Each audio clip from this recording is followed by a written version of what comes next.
Welcome back to your time of rest. Please adjust your volume until my voice is just a gentle whisper. Tonight, we are going to travel the world without ever leaving our beds. We will visit starry deserts, underwater reefs, and cloud castles. It is a story of adventure, but also of deep, profound peace. So lie back, close your eyes, and let the rain wash away the day. Chapter 1. The boy who didn't need a plane. The rain in the town of Rainhollow was not a weather event. It was a lullaby. It tapped against the roof shingles with a steady, rhythmic patience. Tap, tap, tap. S-H-H-H, S-H-H-H, S-H-H-H. It washed the streets clean and turned the streetlights into glowing, misty orbs of amber light. In a small blue house at the end of Maple Street, inside a room painted the color of a twilight sky, Oliver was getting ready for bed. Oliver was 10 years old. He was a quiet boy, the kind who noticed things that other people missed, like the way moss grew thicker on the north side of the oak tree, or how the library smelled different on Tuesdays, like floor wax, than on Fridays, like old paper. His bedroom was his fortress, but more importantly, it was his map room. The walls were covered in them. There was a large, laminated map of the world above his desk. There was a topographical map of the Rocky Mountains near his closet. There was a globe on his nightstand that glowed with a soft internal light, spinning slowly on its brass axis. Oliver loved maps. He loved tracing the blue lines of rivers with his finger, imagining where they went. He loved the names of distant places: Kyoto, Reykjavik, Zanzibar. They sounded like magic spells. "Lights out, Ollie," his father's voice called from the hallway. "School tomorrow."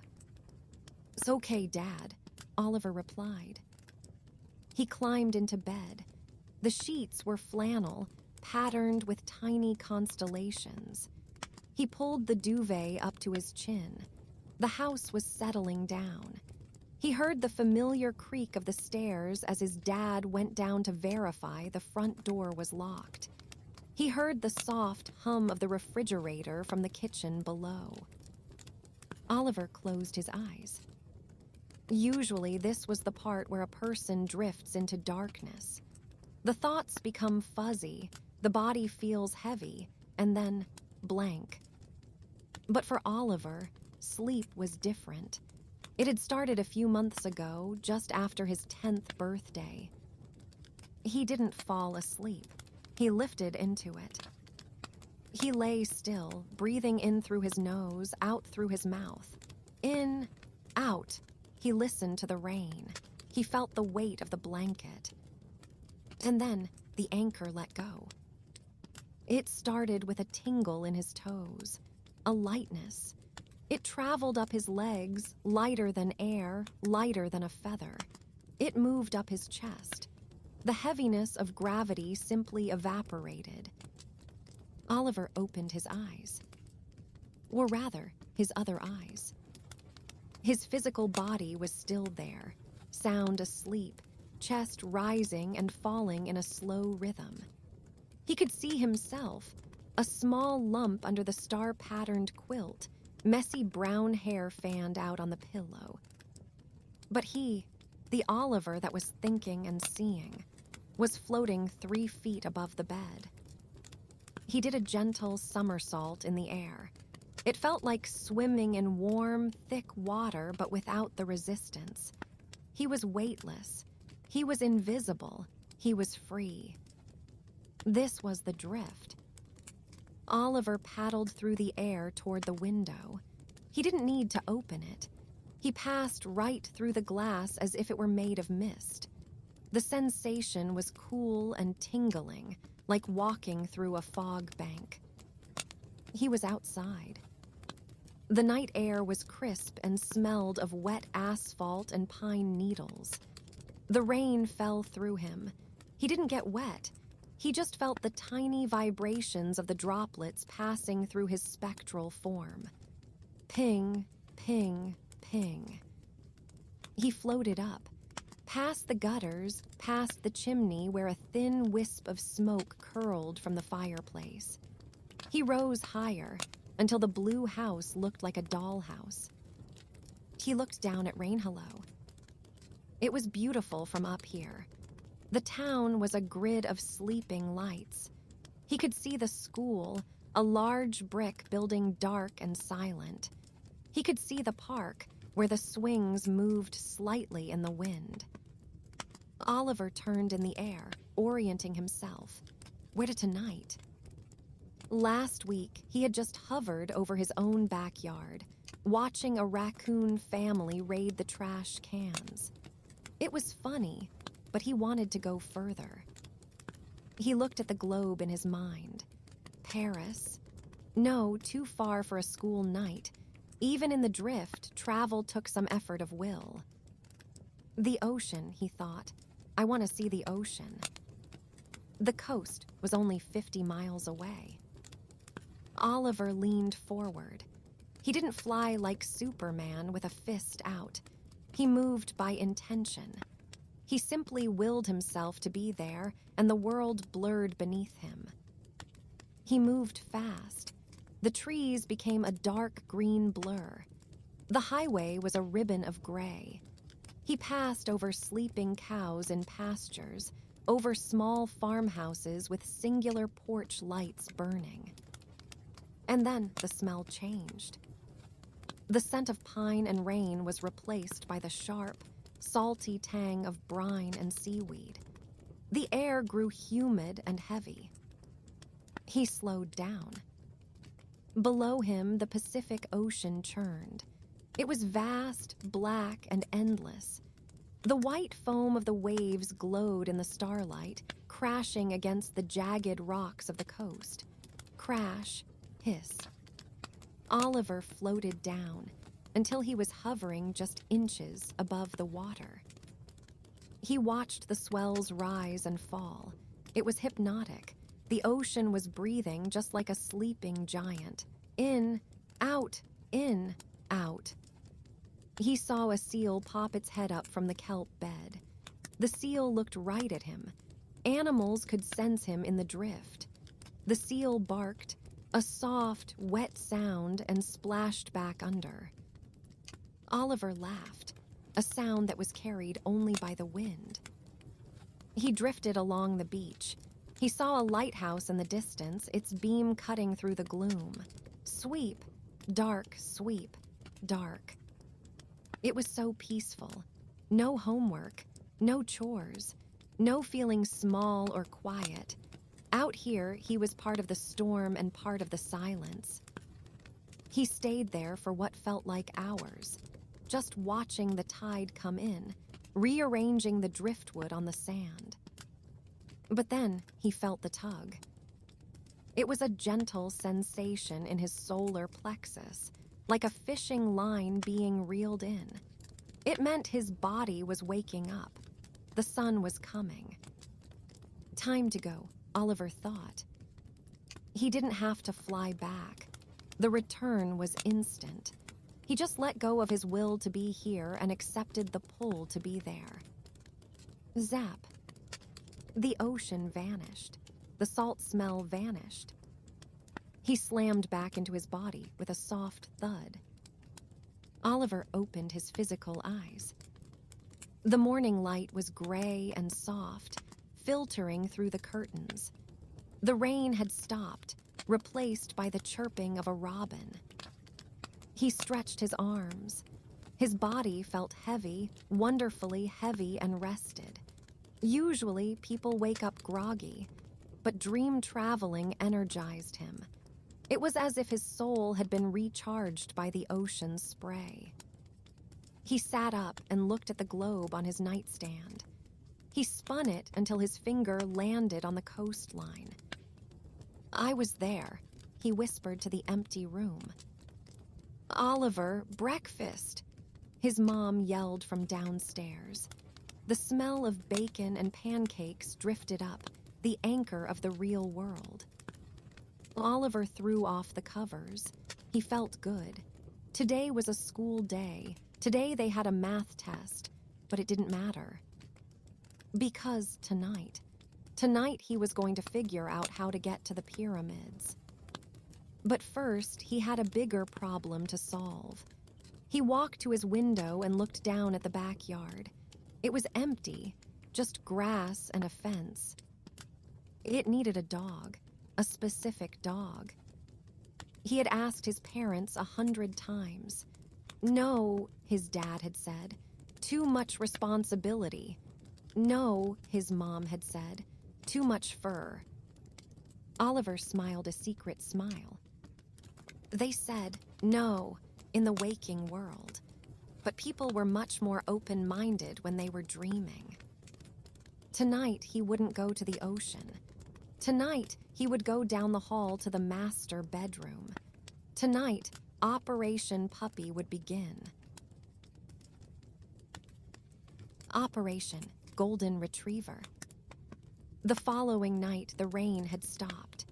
The moon hung high and full above Rainhollow, painting the wet streets in silver. Inside the blue house, the silence was deep.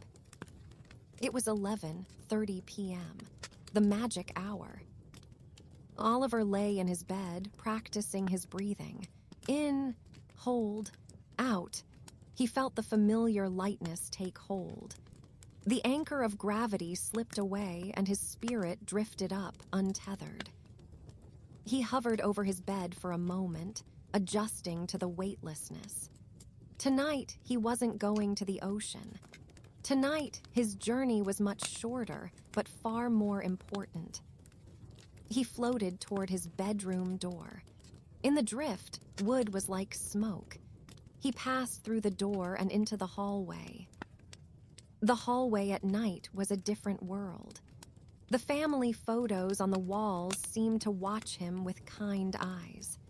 The floorboards, which usually creaked under his feet, were silent as he drifted over them. He reached the door at the end of the hall, his parents' bedroom.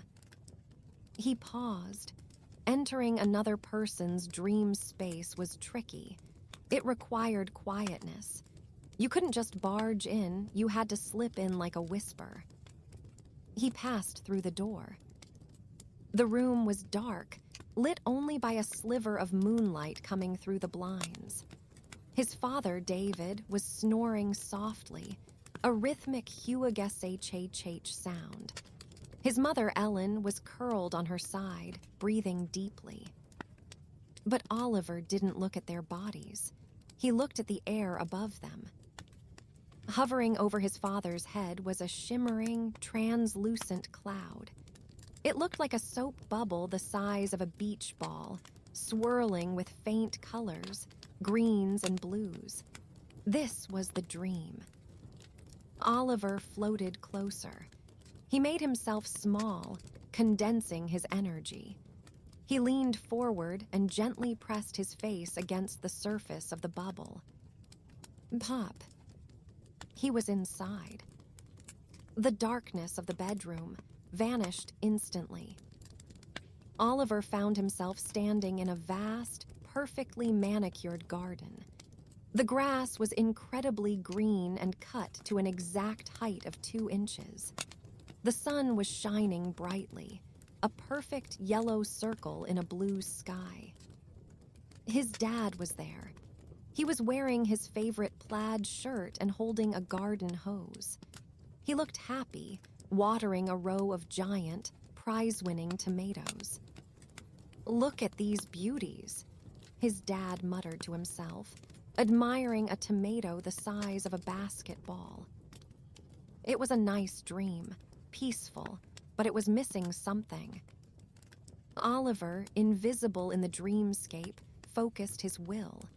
He visualized a dog, not just any dog, but the dog.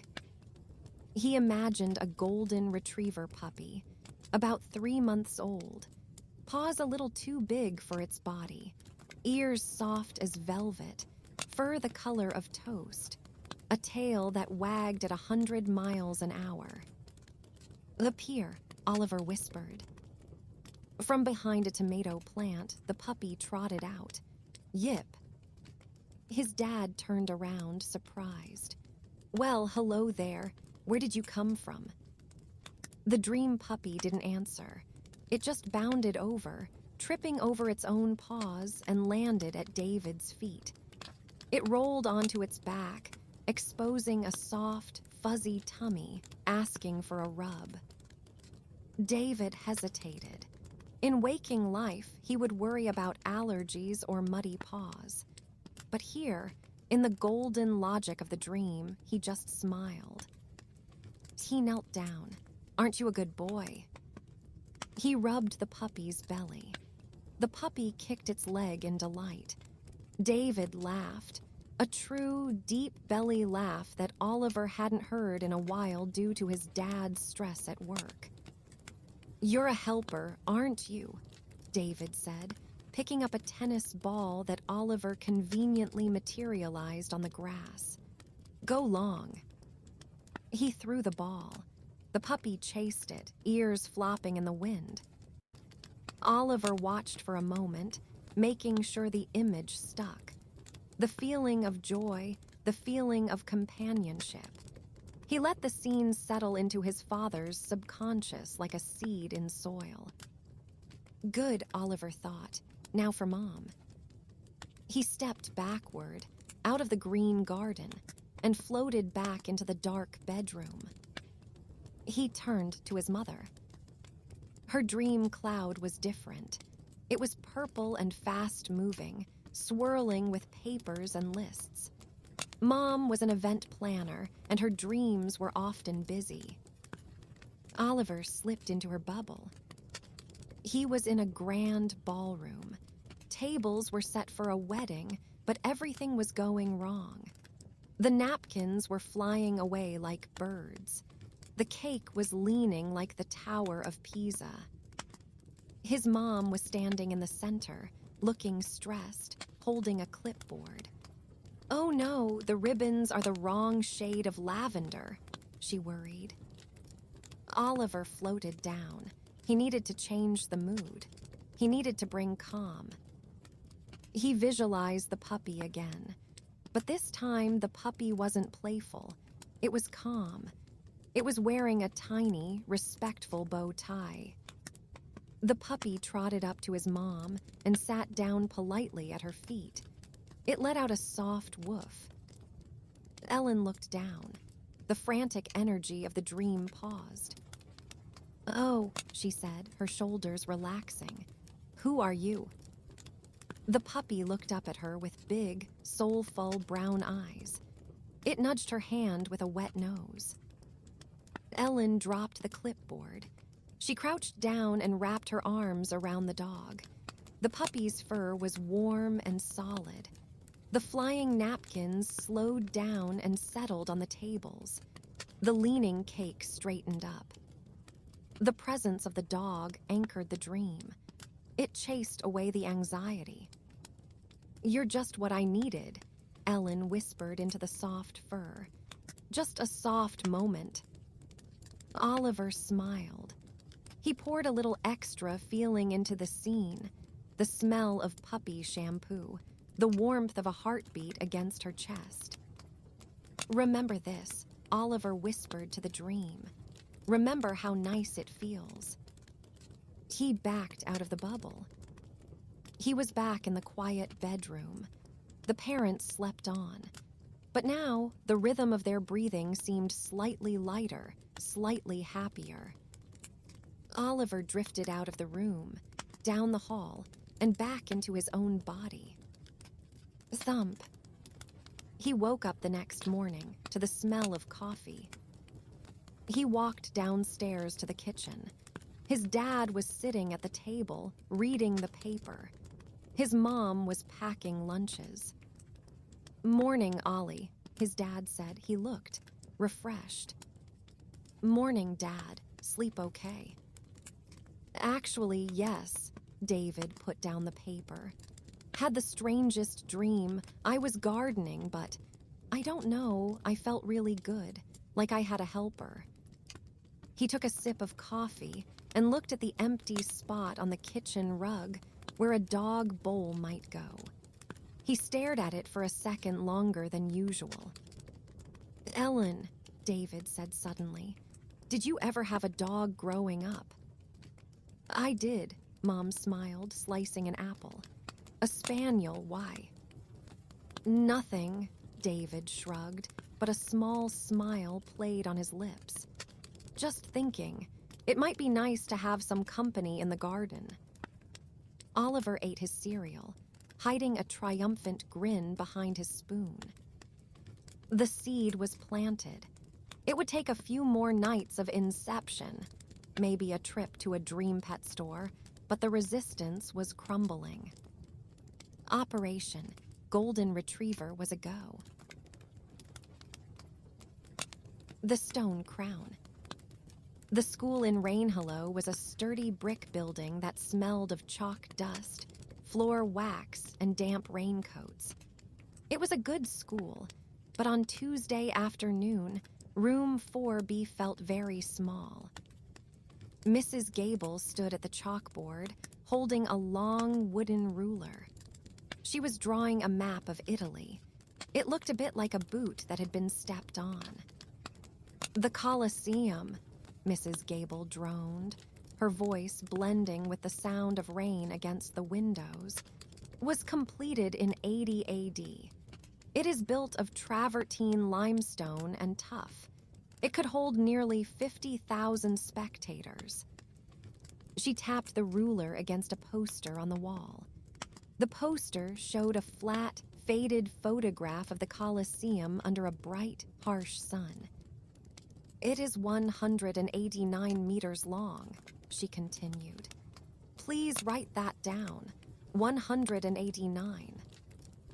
Oliver sat in the back row, his chin resting on his hand. He wrote down the number, 189.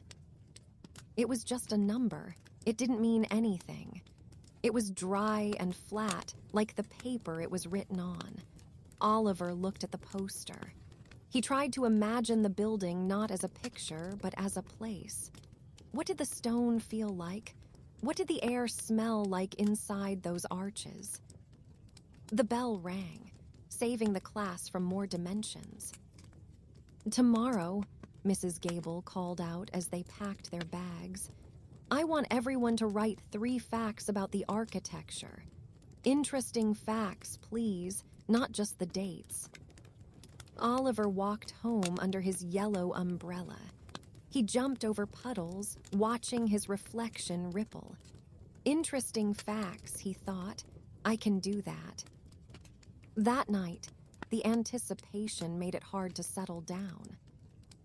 Oliver spun the glowing globe on his nightstand.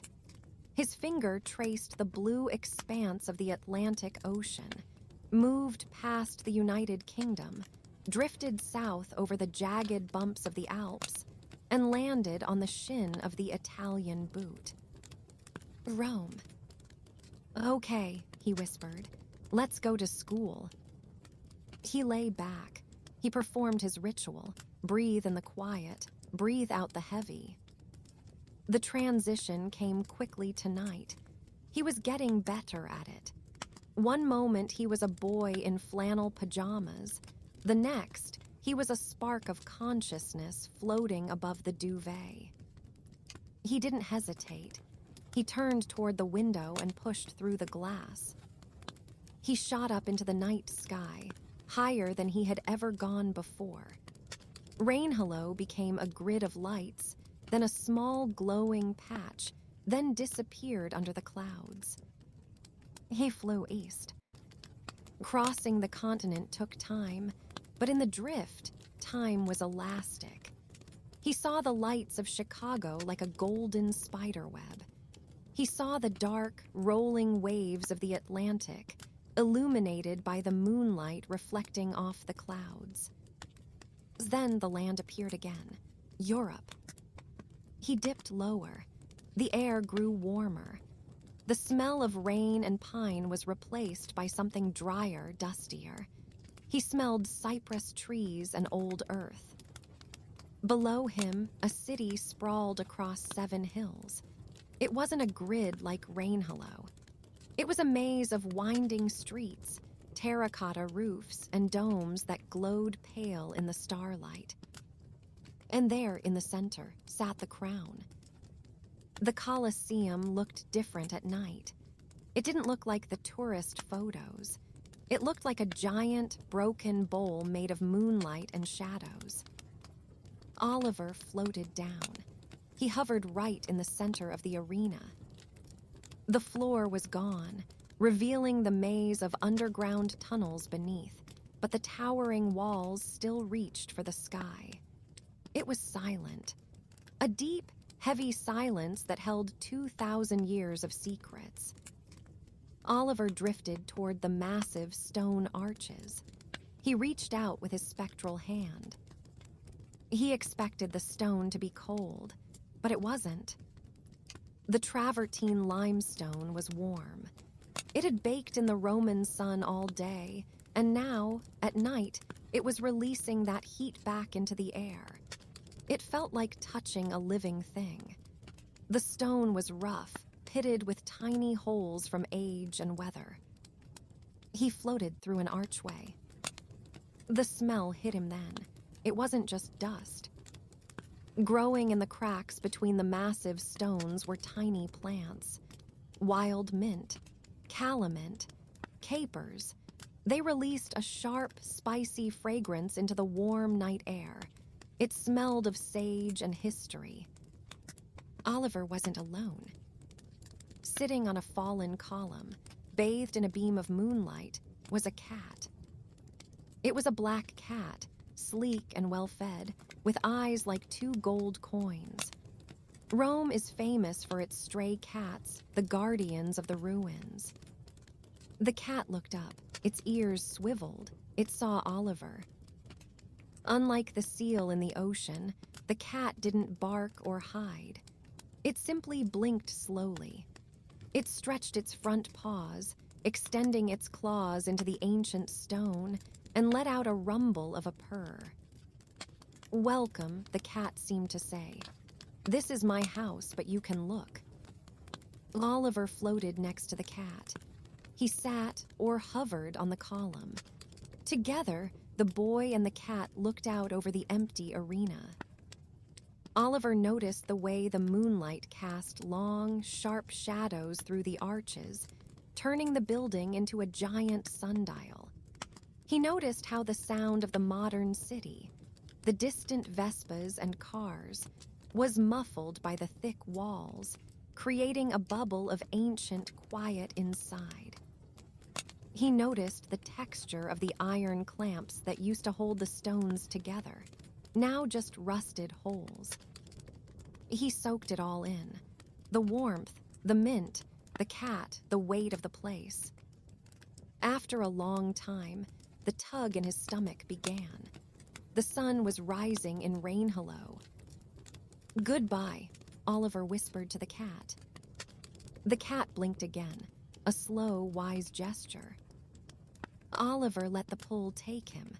The warm Roman night dissolved into a blur of speed. The ocean flashed by. The clouds returned. Thump. He woke up in his cool, rainy bedroom. He shivered slightly, missing the heat of the Italian stone. He grabbed his notebook and a pencil before he even brushed his teeth. He didn't write down 189 meters. He wrote down what he felt. School 10:00 a.m. History class. Mrs. Gable paced the front of the room. "All right, class. Who has an interesting fact about the Colosseum?" Billy raised his hand. It had a canvas roof called a velarium. "Correct," Mrs. Gable nodded. "Sarah." "They used it for gladiator fights," Sarah said. "Yes, anyone else?" Oliver raised his hand slowly. "Oliver," Mrs. Gable asked, looking at her grade book, "do you have a fact?" Oliver stood up. He didn't look at his notes.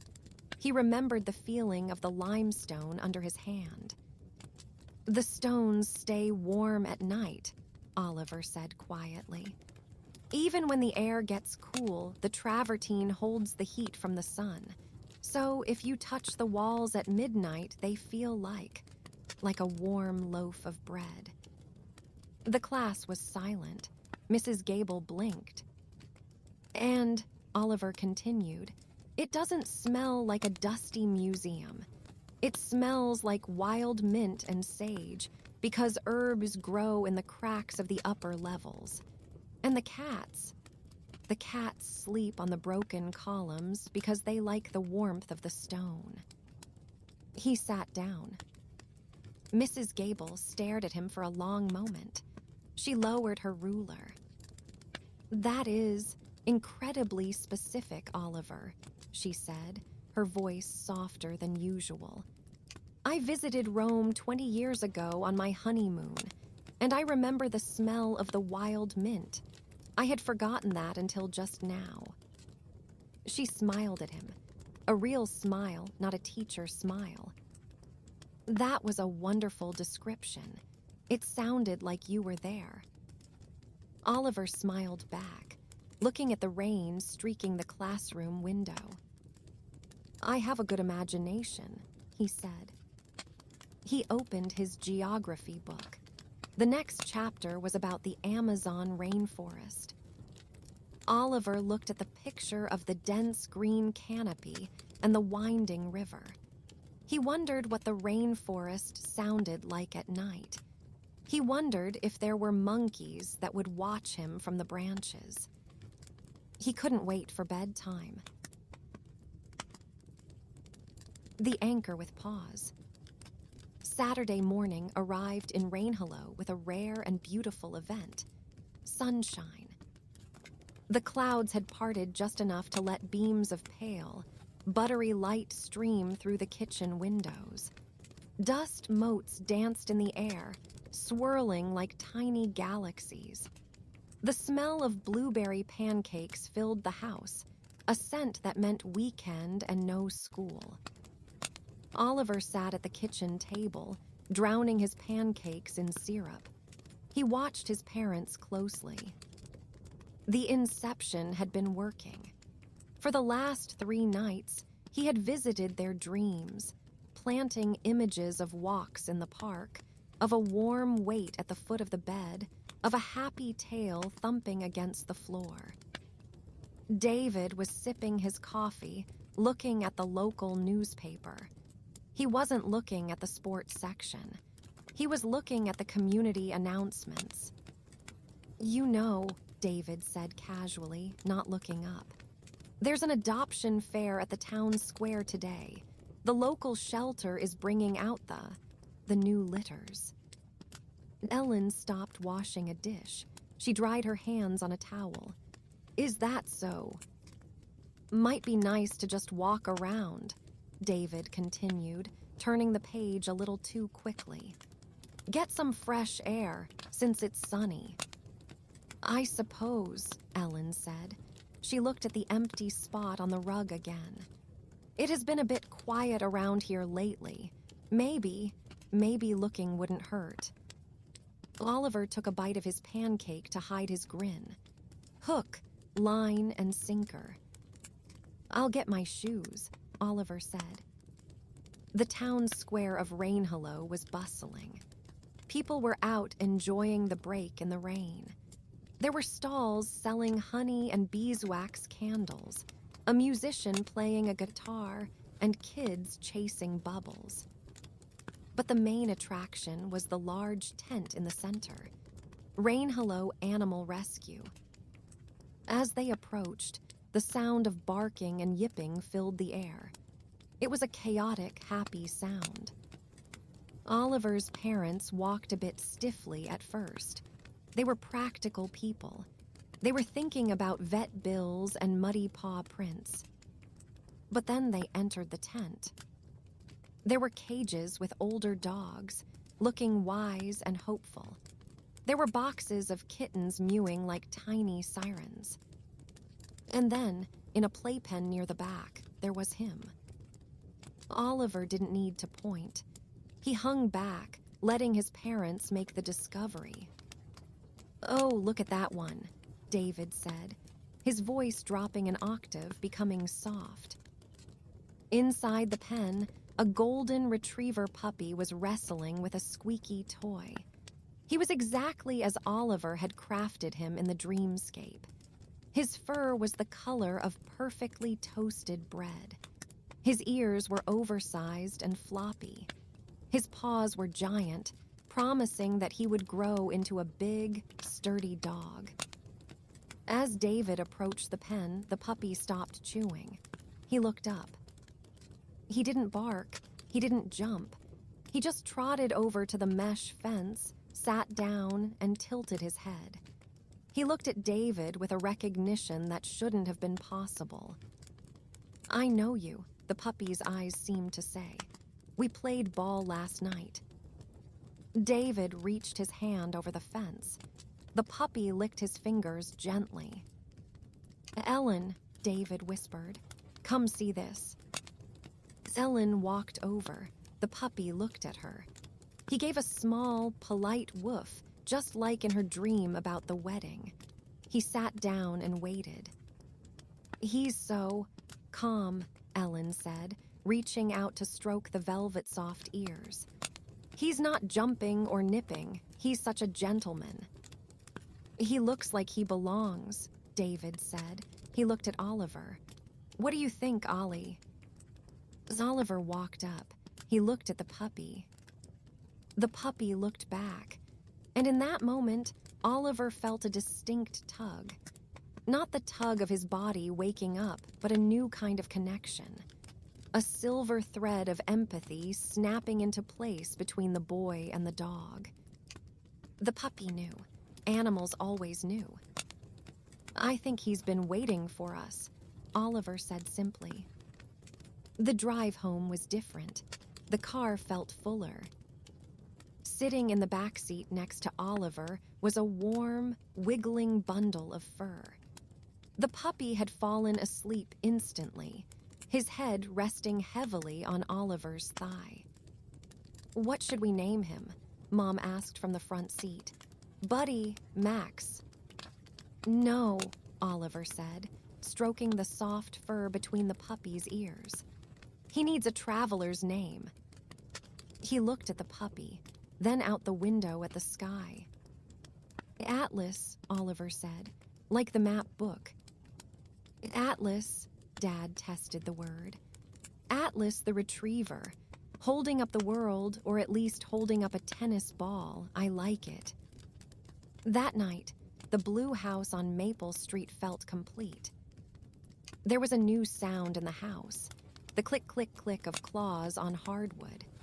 There was a new smell, earthy, milky puppy scent. Bedtime came. Oliver climbed into his bed under the constellation quilt. But tonight, he wasn't alone. Atlas circled 3 times on the rug beside the bed, let out a long, contented sigh, and collapsed into a furry donut. "Good night, Atlas," Oliver whispered. Atlas thumped his tail once without opening his eyes. Oliver closed his eyes. He began his breathing. In, out. The lightness came. He drifted up, separating from his body. He hovered over his bed. He saw his physical self sleeping, and he saw the dog sleeping. But then, something amazing happened. In the dream world, the spirit of the dog lifted up too. A spectral, glowing version of Atlas rose from the rug. He shook himself, sending tiny sparks of golden light into the room. He looked up at floating Oliver and wagged his tail. He didn't fly, but he stood guard. He sat down right by the bed, his golden eyes scanning the room, watching over Oliver's empty shell. Oliver realized then that he hadn't just gotten a pet. He had gotten an anchor, a guardian. When Oliver flew out the window that night, heading toward the cloud layer to test his speed, He felt a tether. A golden cord connected him to the room, to the dog. He could go further now. He could go deeper into the drift, because he knew with absolute certainty that Atlas would bark if anything went wrong. Atlas would pull him back. Oliver did a loop-de-loop in the cold night air, laughing. He had a map, he had wings, and now he had a co-pilot. The world was waiting. The architect of sunshine. The house to the left of the Miller family's blue cottage belonged to Mr. Griswold. It was a house that looked like it was frowning.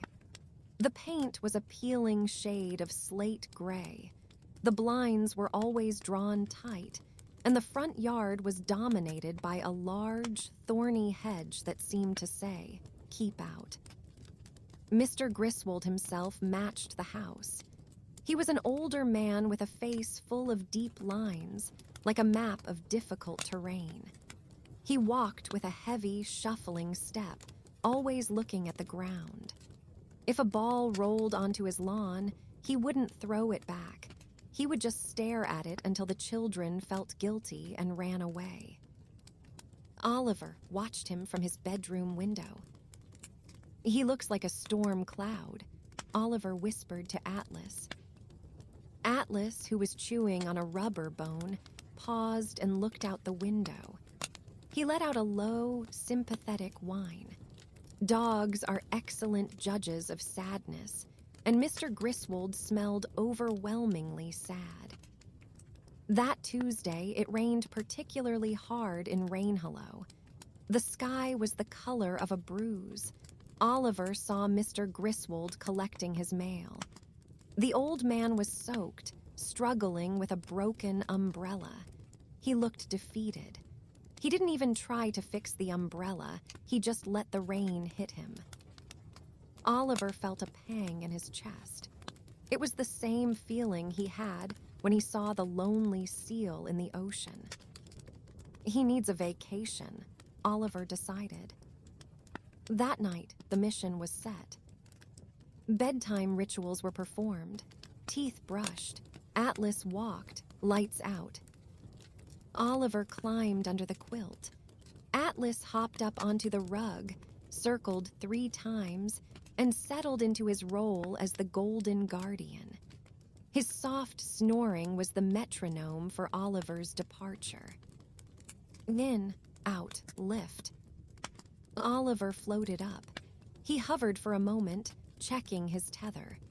The golden cord connecting him to Atlas was bright and strong. He drifted through the wall, passing right through his bookshelf, and floated out into the rainy night. He didn't fly high this time.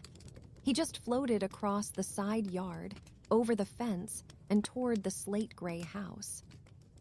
Mr. Griswold's house felt heavy in the drift. The air around it was thick and sluggish, like walking through syrup. It was the weight of loneliness. Oliver drifted through the roof and down into the bedroom. Mr. Griswold was asleep in a large, empty bed. The room was cold. Hovering over the old man's head was his dream. Unlike his father's bright green bubble or his mother's purple swirl, Mr. Griswold's dream cloud was the color of old dishwater. It was gray, static, and silent.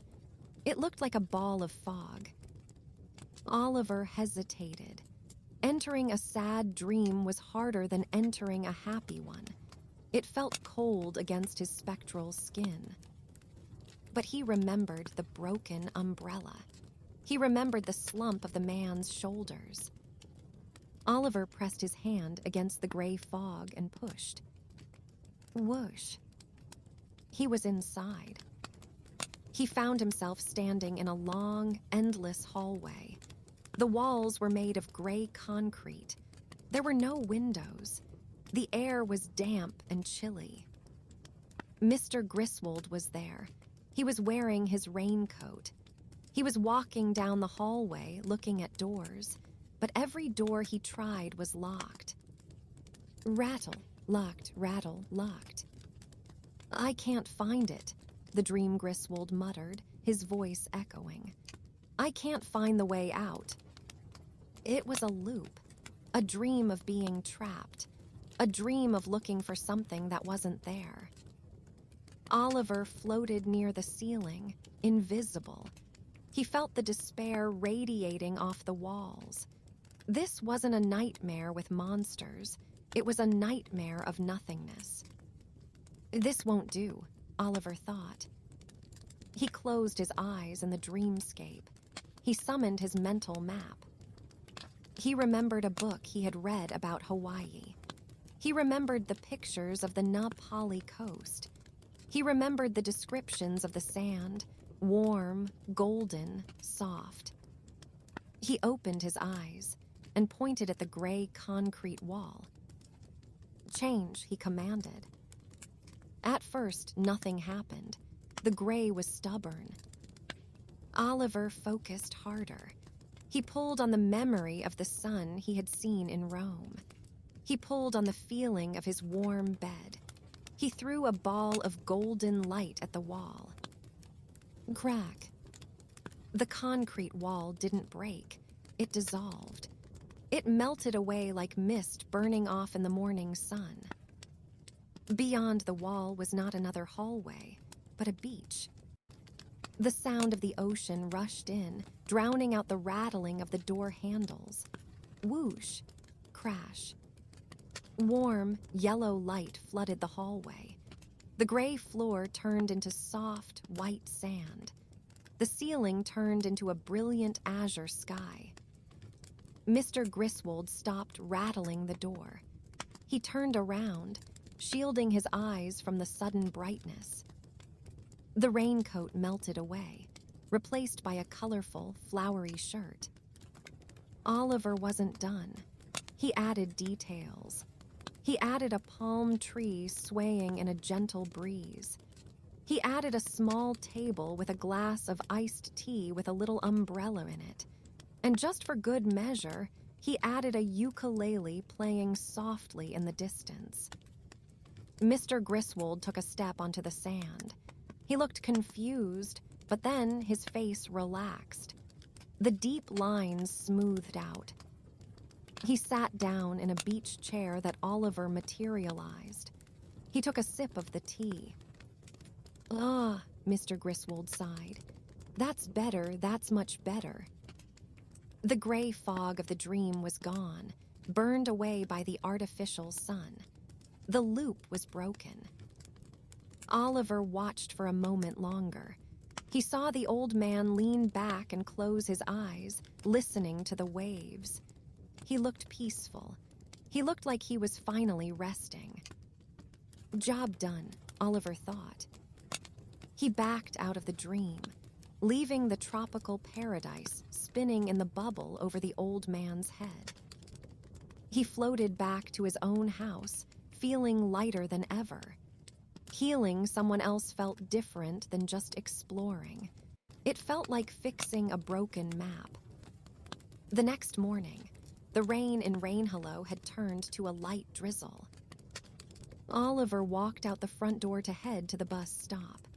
Atlas trotted beside him on a leash, sniffing the wet pavement. As they passed the house next door, the front door opened. Mr. Griswold stepped out. He wasn't wearing his raincoat. He was wearing a sweater. He saw Oliver.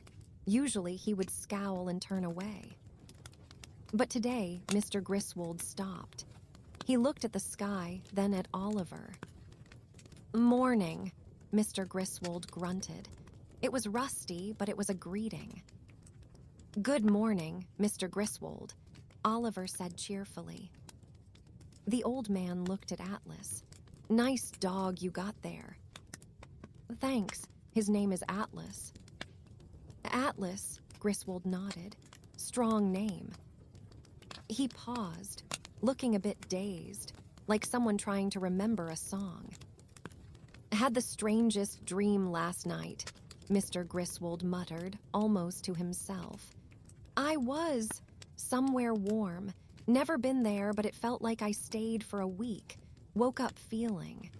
He stretched his back, warm. He gave Oliver a small, crooked smile. You have a good day at school, kid. You too, Mr. Griswold. Oliver walked to the bus stop, his heart soaring. He looked at Atlas. The dog looked up and wagged his tail. Oliver realized then that his map wasn't just for finding places. It was for making them.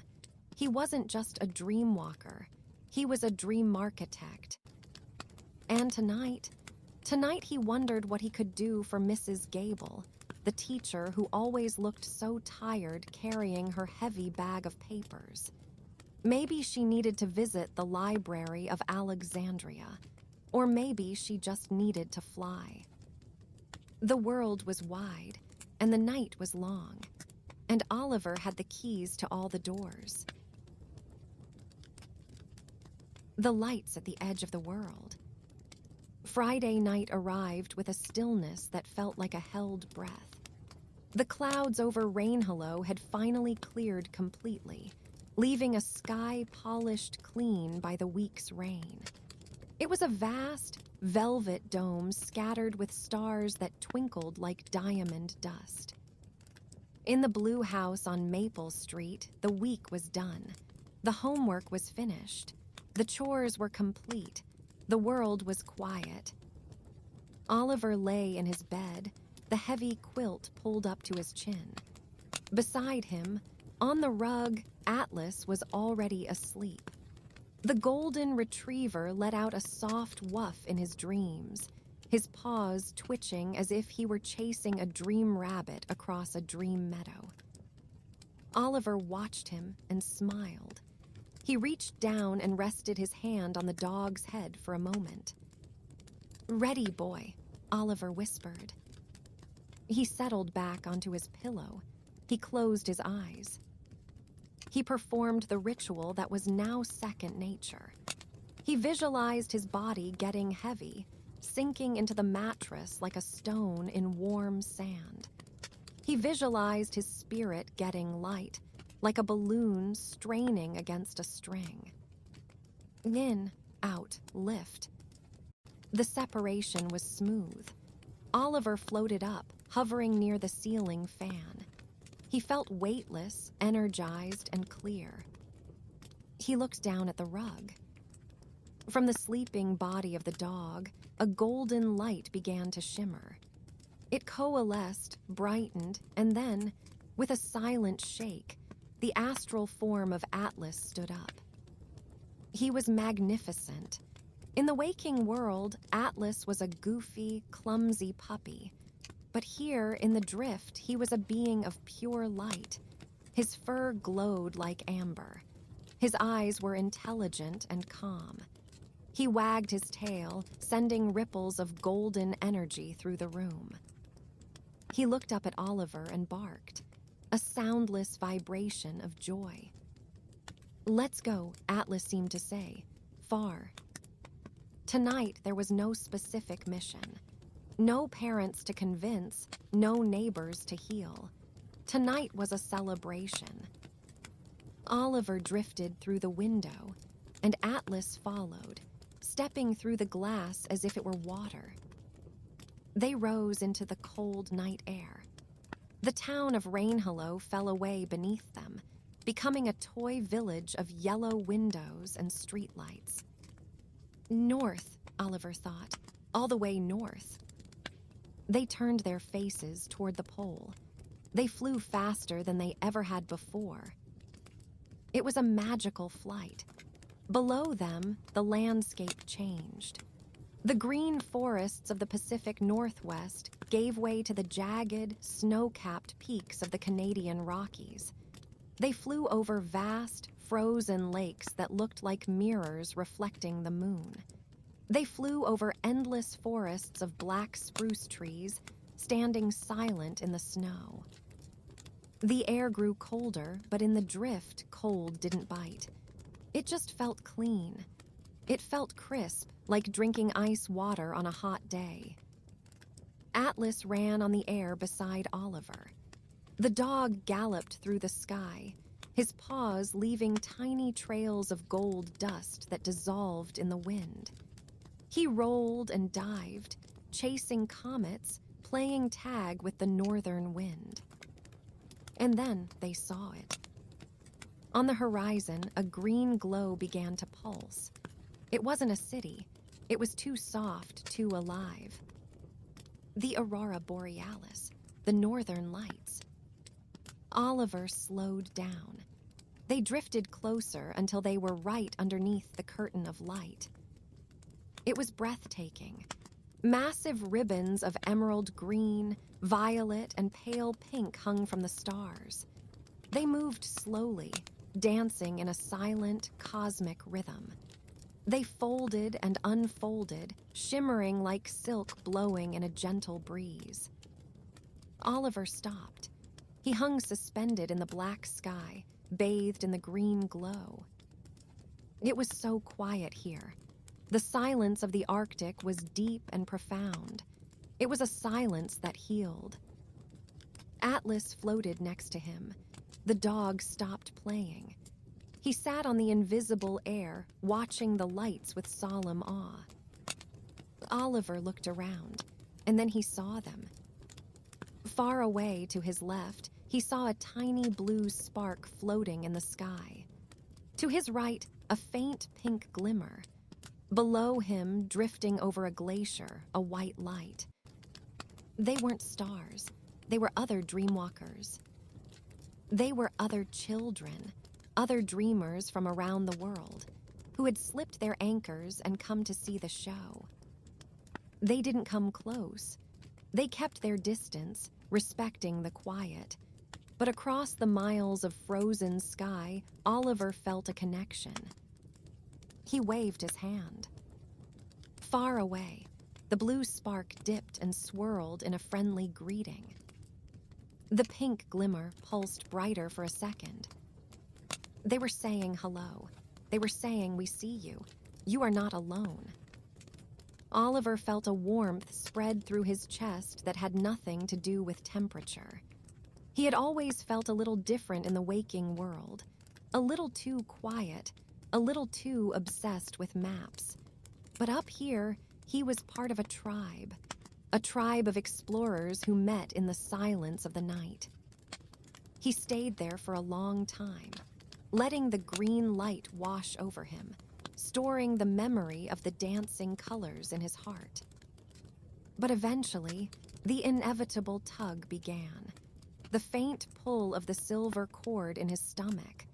The golden leash on Atlas began to tighten. The earth was turning. Morning was coming to Rainhollow. "Time to go home, boy," Oliver whispered. Atlas stood up and gave one last look at the aurora. He barked a goodbye to the lights. They turned south. The return trip was a blur of speed. The glaciers vanished. The mountains flashed by. The forests returned. They descended through the clouds, back to the familiar, wet smell of their hometown. They drifted down toward the blue house on Maple Street. They passed through the window. Oliver looked at his sleeping body. It looked peaceful. It looked ready for a new day. Atlas's golden form curled up on the rug and merged back into the sleeping puppy. The dog let out a deep sigh and twitched his ear. Oliver hovered for one last second. He looked at his map on the wall. He looked at the globe. He didn't need to look at them to know where he was. He was exactly where he was supposed to be. He sank down. A slink. He merged with his body. The weight of the blanket felt good. The pillow felt soft. The warmth of the room wrapped around him like a hug. He didn't wake up immediately. He had a few hours left before the alarm. But as he drifted into regular, dreamless sleep, Oliver smiled. His heart was full of green fire and starlight. The world was huge. The universe was magical, and he had the best guide a boy could ask for. Outside, the sun began to paint the horizon with the first brushstrokes of dawn. But inside the blue house, everything was safe, quiet, and deeply, deeply asleep. The Library of Whispers. Rainhollow lived up to its name that week. A soft, relentless drizzle had settled over the town, turning the world gray. But for Oliver, gray days meant colorful nights. It was a Tuesday. Oliver had spent the afternoon at the local public library. He loved the library, but he had read almost every book in the children's section about geography. He wanted more. He wanted to know things that weren't written down yet. Bedtime came early. Atlas was already yawning, his pink tongue curling like a flower petal. "Where to tonight, boy?" Oliver whispered, scratching the dog behind the ears. Atlas stretched, his paws pressing into the rug, and let out a huff that sounded like anywhere. Oliver climbed into bed. The ritual began in, out, heavy body, light spirit. He lifted out of his physical form. A moment later, the golden spirit of Atlas shook itself free and stood beside him, wagging a tail made of starlight. Tonight, Oliver wanted to go somewhere quiet, somewhere old. He steered them east. They flew over the sleeping continent, crossing the dark, rolling Atlantic Ocean. They flew until the smell of salt mixed with the smell of peat and wet grass. Ireland. They descended over the city of Dublin. The streets were wet with rain, reflecting the streetlights like black mirrors. They flew toward the university, toward a building that looked like a fortress of knowledge. The Trinity College Library, specifically the long room. Oliver had seen pictures of it, but pictures couldn't capture the smell. As he and Atlas drifted through the heavy oak doors, the scent hit them. It smelled of vanilla, almond, and old leather. It smelled of dry paper and centuries of thought. The room was massive, 2 stories high, lined from floor to ceiling with books. Thousands of them. Busts of famous philosophers stood guard along the aisle like marble ghosts. The ceiling was a dark, wooden barrel vault that seemed to hold the silence in place. It was midnight, so the library was empty of people. But it wasn't empty of life. In the drift, books aren't just objects. They are sleeping minds. Oliver drifted down the center aisle. He could hear them. Whisper, whisper, whisper. The books were dreaming. He stopped in front of a shelf of ancient leather-bound volumes. He reached out a translucent hand and brushed the spines. He didn't need to open them to read them. As his finger touched a green spine, a memory of a forest flooded his mind. A forest that existed 500 years ago. He touched a red spine, and he heard the sound of a medieval battle, distant and muffled like a memory. Atlas was sniffing the bottom shelf. To the dog, the books probably smelled like the hands of the thousands of people who had held them. Suddenly, Atlas's ears perked up. He froze, looking up at the high balcony. A small, fluttering light was moving near the ceiling. It looked like a moth, but it glowed with a soft blue light. The book moth, Oliver thought. These were creatures of the drift. They fed on loose words. They ate the these and ands that fell out of old stories. Atlas gave a silent yip and floated up, chasing the moth. He wasn't hunting it to hurt it. He just wanted to play. The moth dipped and dived around the marble bust of Aristotle. Atlas scrambled in the air, his paws slipping on the invisible currents, his tail wagging furiously. Oliver laughed. The sound echoed in the spiritual space, a happy chime in the solemn room. He floated up to the second level. He found a ladder, a beautiful, sliding wooden ladder. He sat on the top rung, swinging his legs. He watched the dust motes dancing in the moonlight that filtered through the high windows. He realized that this place was a battery. It stored the imagination of the world. He felt a deep sense of peace. In Rainhollow, he was just a kid who wasn't very good at kickball. Here, he was a scholar of the unseen. He stayed until the moth finally landed on a bust of Shakespeare, and Atlas curled up in midair, tired of the chase. "Time to go," Oliver whispered. He took one last deep breath of the vanilla-scented air. He promised himself he would read more. He would fill his own mind until it was as rich as this room. They flew back into the night, leaving the books to their whispers. The Cloud Forest. The next night, Oliver wanted the opposite of a library. He wanted the wild. He had seen a documentary in science class about cloud forests.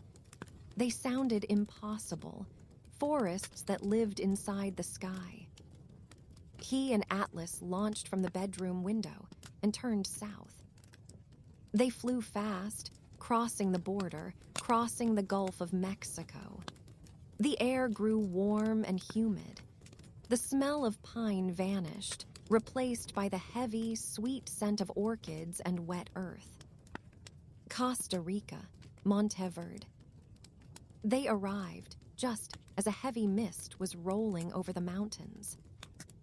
In the drift, the mist didn't obscure vision, it enhanced it. The water droplets in the air sparkled like diamond dust. They floated down into the canopy. The trees here were ancient and gnarled, covered in layers of moss, bromeliads, and ferns. Every branch was a garden unto itself. Oliver landed on a suspension bridge that stretched across the canopy. The bridge swayed gently in the wind, but Oliver felt steady. Atlas was enchanted. The forest was alive with spirit lights. In the drift, sleeping animals glowed. A sloth, sleeping in the crook of a tree, was a slow-pulsing ball of orange light. Tiny hummingbirds, roosting under leaves, looked like glittering emeralds. A jaguar, prowling the forest floor far below, was a streak of violet fire. Atlas whined and looked at Oliver. He wanted to go down. "Okay," Oliver said, "but stay close." They drifted down from the bridge, sinking through the layers of green. It was like diving into a salad bowl. Suddenly, Atlas stopped. He barked at a clump of ferns. Oliver floated over. Hidden in the ferns was a small bird, a quetzal. It had brilliant green feathers and a red chest, but in the drift, its light was dim. It was flickering. The bird was awake, and it was afraid. It was a fledgling that had fallen from its nest and couldn't get back up in the dark. It was cold. Oliver hovered over it. He couldn't physically pick it up. His hands would pass right through it. But he could affect the environment. He looked at the vines hanging above the fern. "Move," he thought. He visualized the vines twisting. He pushed his energy into them. The vines shuddered and curled down, forming a sort of ladder. Then he focused on the bird. He didn't use force. He used warmth. He projected the feeling of his own warm quilt. "It's okay," he whispered in his mind. "Look up." The bird sensed the warmth. It looked up and saw the vine ladder. It hopped onto the first rung. Atlas stood guard, keeping the violet streak of the jaguar away with his own golden glow. The little bird hopped up, branch by branch, guided by Oliver's will. Finally, it reached a hollow in the tree trunk where two other bright green lights were sleeping, its parents. The fledgling huddled in between them. Its light brightened, pulsing strong and steady again. Oliver smiled. He looked at Atlas. The dog looked proud. They floated back up to the bridge. The cloud forest was silent again, save for the dripping of water on leaves. Drip, drip, drip. They sat on the bridge for a while, just breathing the pure, oxygen-rich air. Oliver felt clean. He felt like the moss and the mist were scrubbing his soul.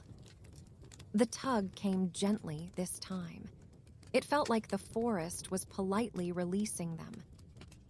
They flew north, carrying the scent of orchids back to their rainy bedroom in Rainhollow. The train of thoughts. The railroad tracks that cut through the southern edge of Rainhollow had been abandoned for 30 years.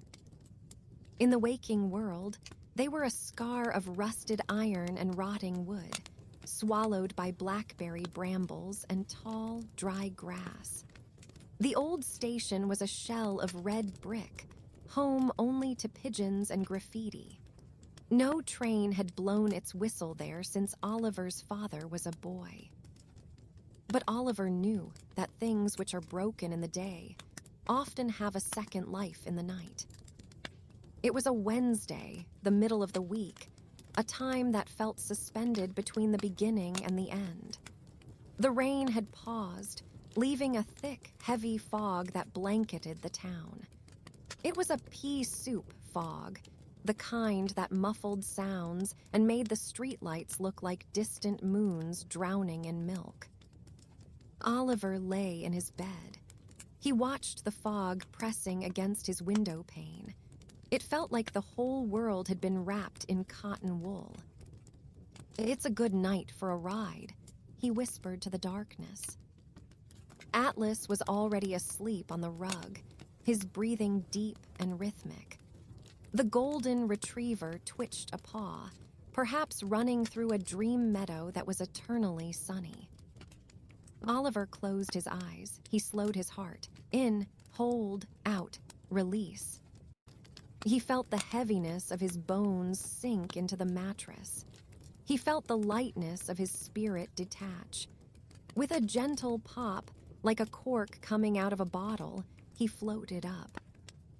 Atlas's spirit form rose to meet him, shaking off a shower of golden sparks. The dog looked at Oliver with bright, eager eyes. They floated through the window and into the fog. In the drift, the fog wasn't cold. It felt like walking through cool silk. It swirled around them as they flew south, toward the edge of town. As they approached the old rail yard, Oliver heard it. It wasn't a loud, mechanical screech. It was a low, rhythmic thrumming, like a giant heart beating against the iron rails.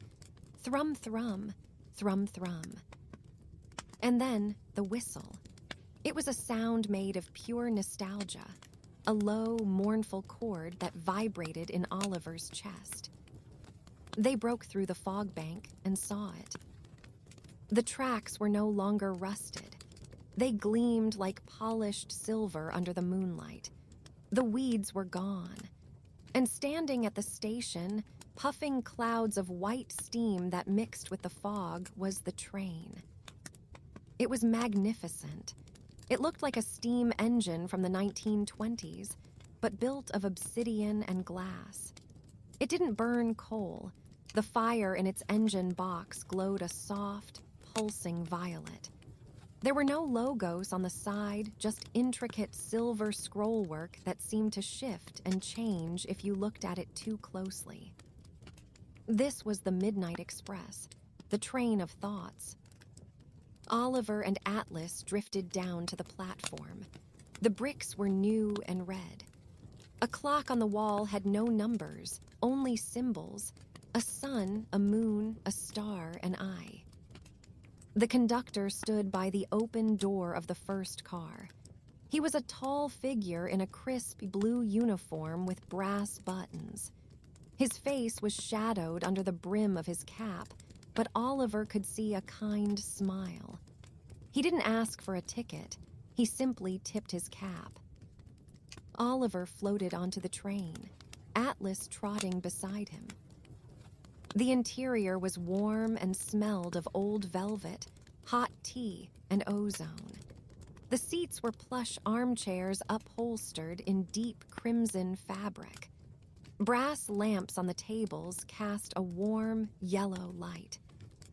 But it was the passengers that made Oliver stare. The train wasn't carrying people. It was carrying ideas. In the seat across from Oliver sat a memory. It looked like a teddy bear, worn and loved, looking out the window with button eyes. It radiated a feeling of safety and childhood warmth. It was someone's forgotten memory of comfort, traveling to find them again. Further down the aisle, a cluster of geometric shapes floated in the air, rotating and clicking together. They glowed with blue light. This was an invention, maybe a new engine or a mathematical proof, waiting for a scientist to wake up and discover it. And in the back corner, there was a heavy, dark suitcase. Nobody sat near it. It vibrated slightly. It was a worry.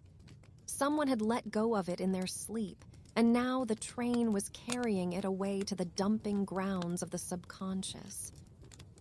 Oliver sat down in a velvet chair. He sank into it. It was softer than any cloud. Atlas hopped up onto the seat opposite him and placed his chin on his paws, watching the memory bear. The train lurched gently. Chug, chug, chug. They began to move. They didn't travel along the physical tracks of Rainhollow. As soon as they left the station, the tracks lifted into the air. The train spiraled up into the night sky. Oliver pressed his face against the cool glass of the window. Below them, the world fell away. They were flying through the cloud layer of dreams. It was like looking at a landscape made of watercolor paintings. To the left, they passed a floating island where it was raining gumdrops, a child's dream. To the right, they passed a giant library where the books flew like birds, a scholar's dream. The train moved smoothly, rocking Oliver with a gentle, hypnotic rhythm. Clickety-clack, clickety-clack. A trolley cart came down the aisle. It pushed itself. There was no attendant. On the cart were jars. Oliver reached out and took one. The label read, "Summer Afternoon, 1955. He unscrewed the lid.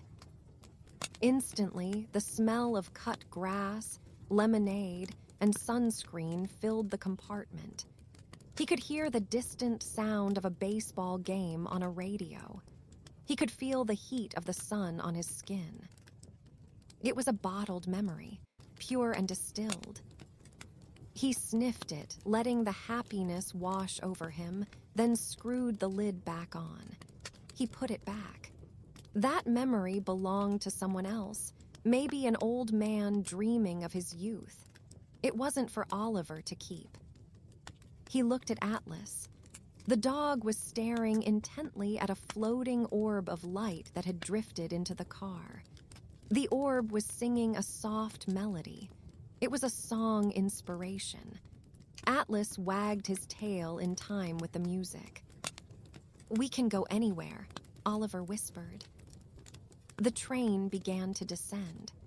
The conductor's voice echoed over the intercom, though it sounded more like a thought than a voice. "Next stop, the Sea of Tranquility.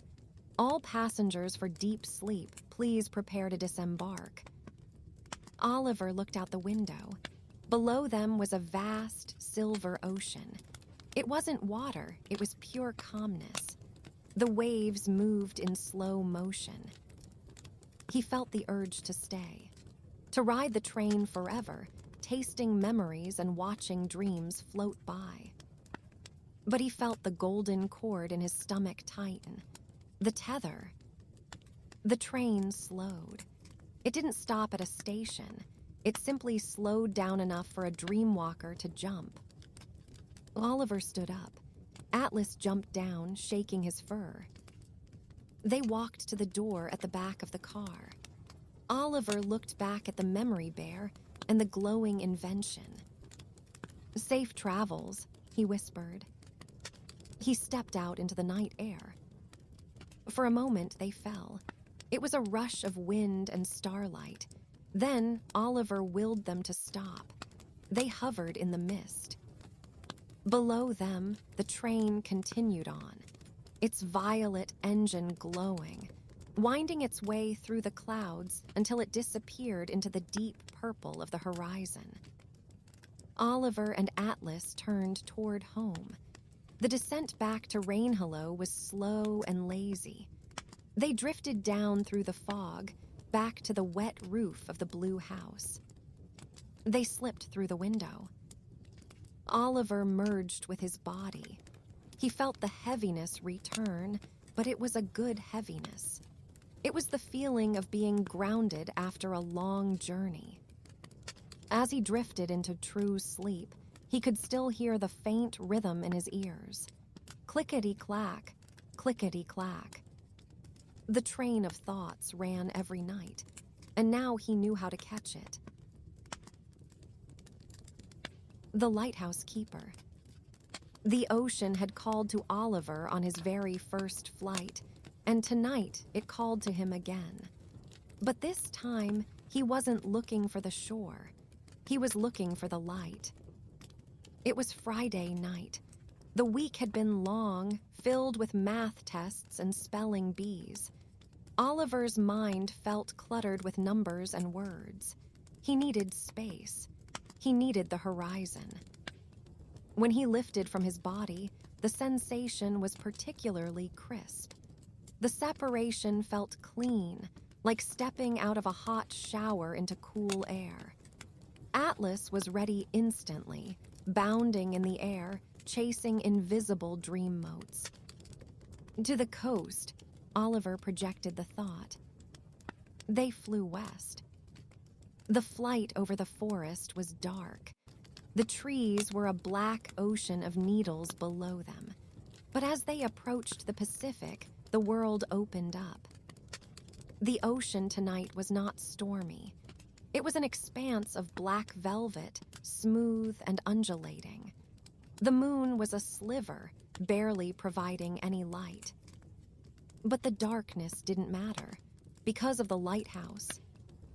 Oliver had seen it before from a distance, a tall white pillar standing on a jagged rock about a mile offshore. Its beams swept the darkness with rhythmic precision. Flash, sweep, dark flash, sweep, dark. In the waking world, the lighthouse was automated. It was just a bulb and a motor. But in the drift, Oliver suspected it was something more. The light it cast felt intelligent. He flew toward it. The salty air rushed past him. The sound of the waves crashing against the base of the lighthouse grew louder. Boom, hiss. He hovered outside the glass lantern room at the top. Inside, the great brass lens was spinning. It hummed with power. But standing next to the lens, leaning on the railing, was a man. He was old. His beard was white and trimmed close to his face. He wore a thick wool sweater and a fisherman's cap. He held a pipe, though no smoke came from it. He wasn't a ghost. He felt solid, anchored. But he wasn't asleep either.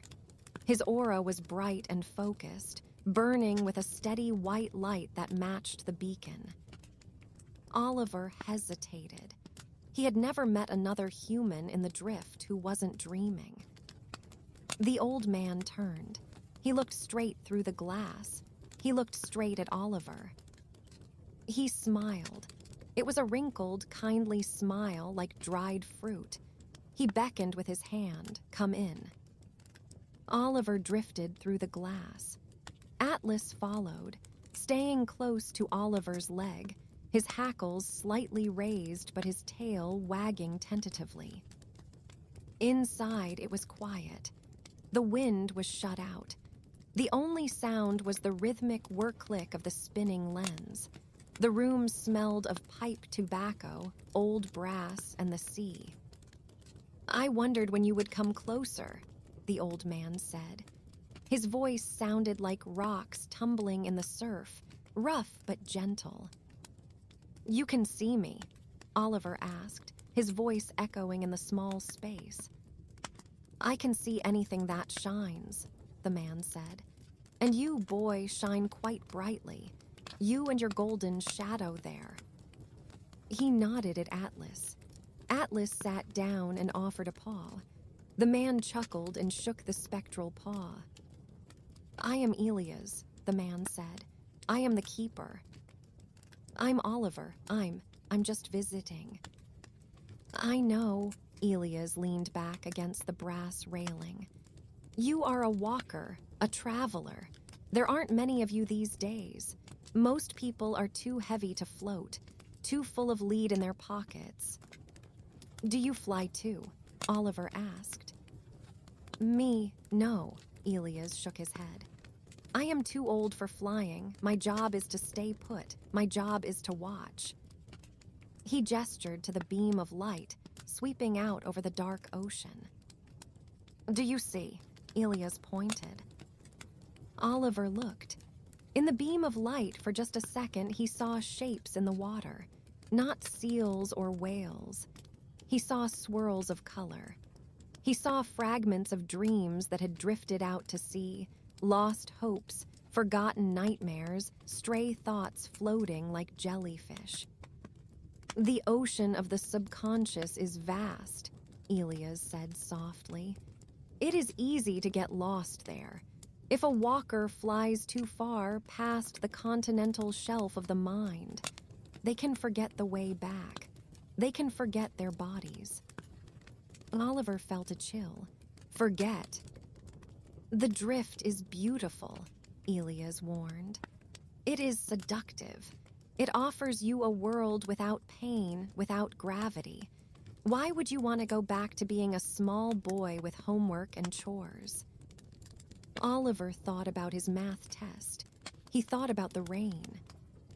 "But," Elias tapped his pipe on the railing, "the drift is not real life. It is the reflection. If you stay here too long, you fade. You become just another whisper in the wind." He looked at Oliver with intense, piercing eyes. "That is why I keep the light burning, to remind the travelers where the shore is, to show them the way home." He reached out and touched Oliver's shoulder. His hand felt warm and dry. "You have a good tether," Elias said, looking at the golden cord connecting Oliver to Atlas. "The dog is a strong anchor. Love is the heaviest thing in the universe, Oliver. It keeps you grounded. Never lose that." Oliver nodded, clutching Atlas's fur. "I won't." "Good," Elias smiled. "Now off you go. The tide is turning and dawn comes early on the water." "Can I visit again?" Oliver asked. "The light is always on," Elias promised. "If you ever get lost, look for the beam. I will guide you in."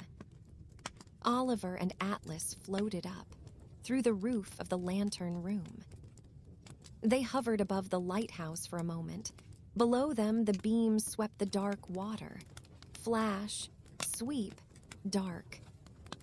It wasn't just a warning. It was a promise. "I am here. You are safe. Go home." Oliver turned east, back toward the land. The flight home was thoughtful. Oliver realized that his gift wasn't just a toy. It was a landscape with rules, with dangers, and with guardians. He wasn't the first to fly these skies. He looked down at the sleeping world. He felt a new respect for the darkness. As they approached Rainhollow, the first gray light of dawn was touching the tops of the pine trees. Oliver slipped through his window. He merged with his body. When he woke up, the room was cold. He pulled the quilt tighter. He looked at Atlas, who was snoring on the rug. "Love is the heaviest thing," Oliver whispered. He reached down and patted the dog. Atlas was solid. He was warm. He was real. And Oliver was glad, truly glad, to be heavy enough to stay. The Museum of Forgotten Things. Thursday was a day of minor panic in the Miller household. The rain was drumming a frantic beat against the windows, matching the mood inside. Oliver's mother, Ellen, was turning the living room upside down. Cushions were thrown on the floor. Drawers were pulled open. The rug was flipped up at the corners. "I had it yesterday," she said, her voice tight with worry. "I know I had it when I came in from the garden." She was looking for her silver locket. It wasn't expensive jewelry, but inside was a tiny, sepia-toned photograph of her grandmother. It was the only photo she had of her. "We'll find it, Mom," Oliver said, helping her look under the sofa. "It's gone," she sighed, sitting back on her heels, looking defeated. "It's just gone, like the house swallowed it." That phrase stuck in Oliver's mind, like the house swallowed it. He knew that objects didn't just vanish. They just moved into the shadows. And sometimes, shadows were easier to explore when you were made of light. That night, the mission was clear. "Search and rescue Atlas," Oliver whispered as they prepared for bed. Atlas, sensing the seriousness of the tone, didn't chase his tail tonight.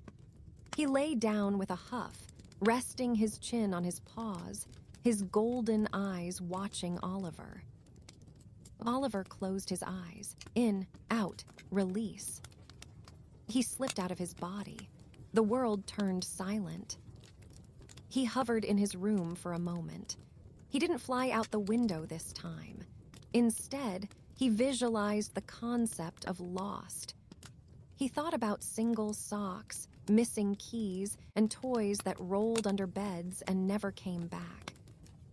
He let the drift take him to where those things went. The walls of his bedroom dissolved. The floor fell away. He and Atlas found themselves drifting down a long, spiraling tunnel lined with cobwebs that looked like spun silver. They floated down, deeper and deeper, until they landed on a soft, dusty floor.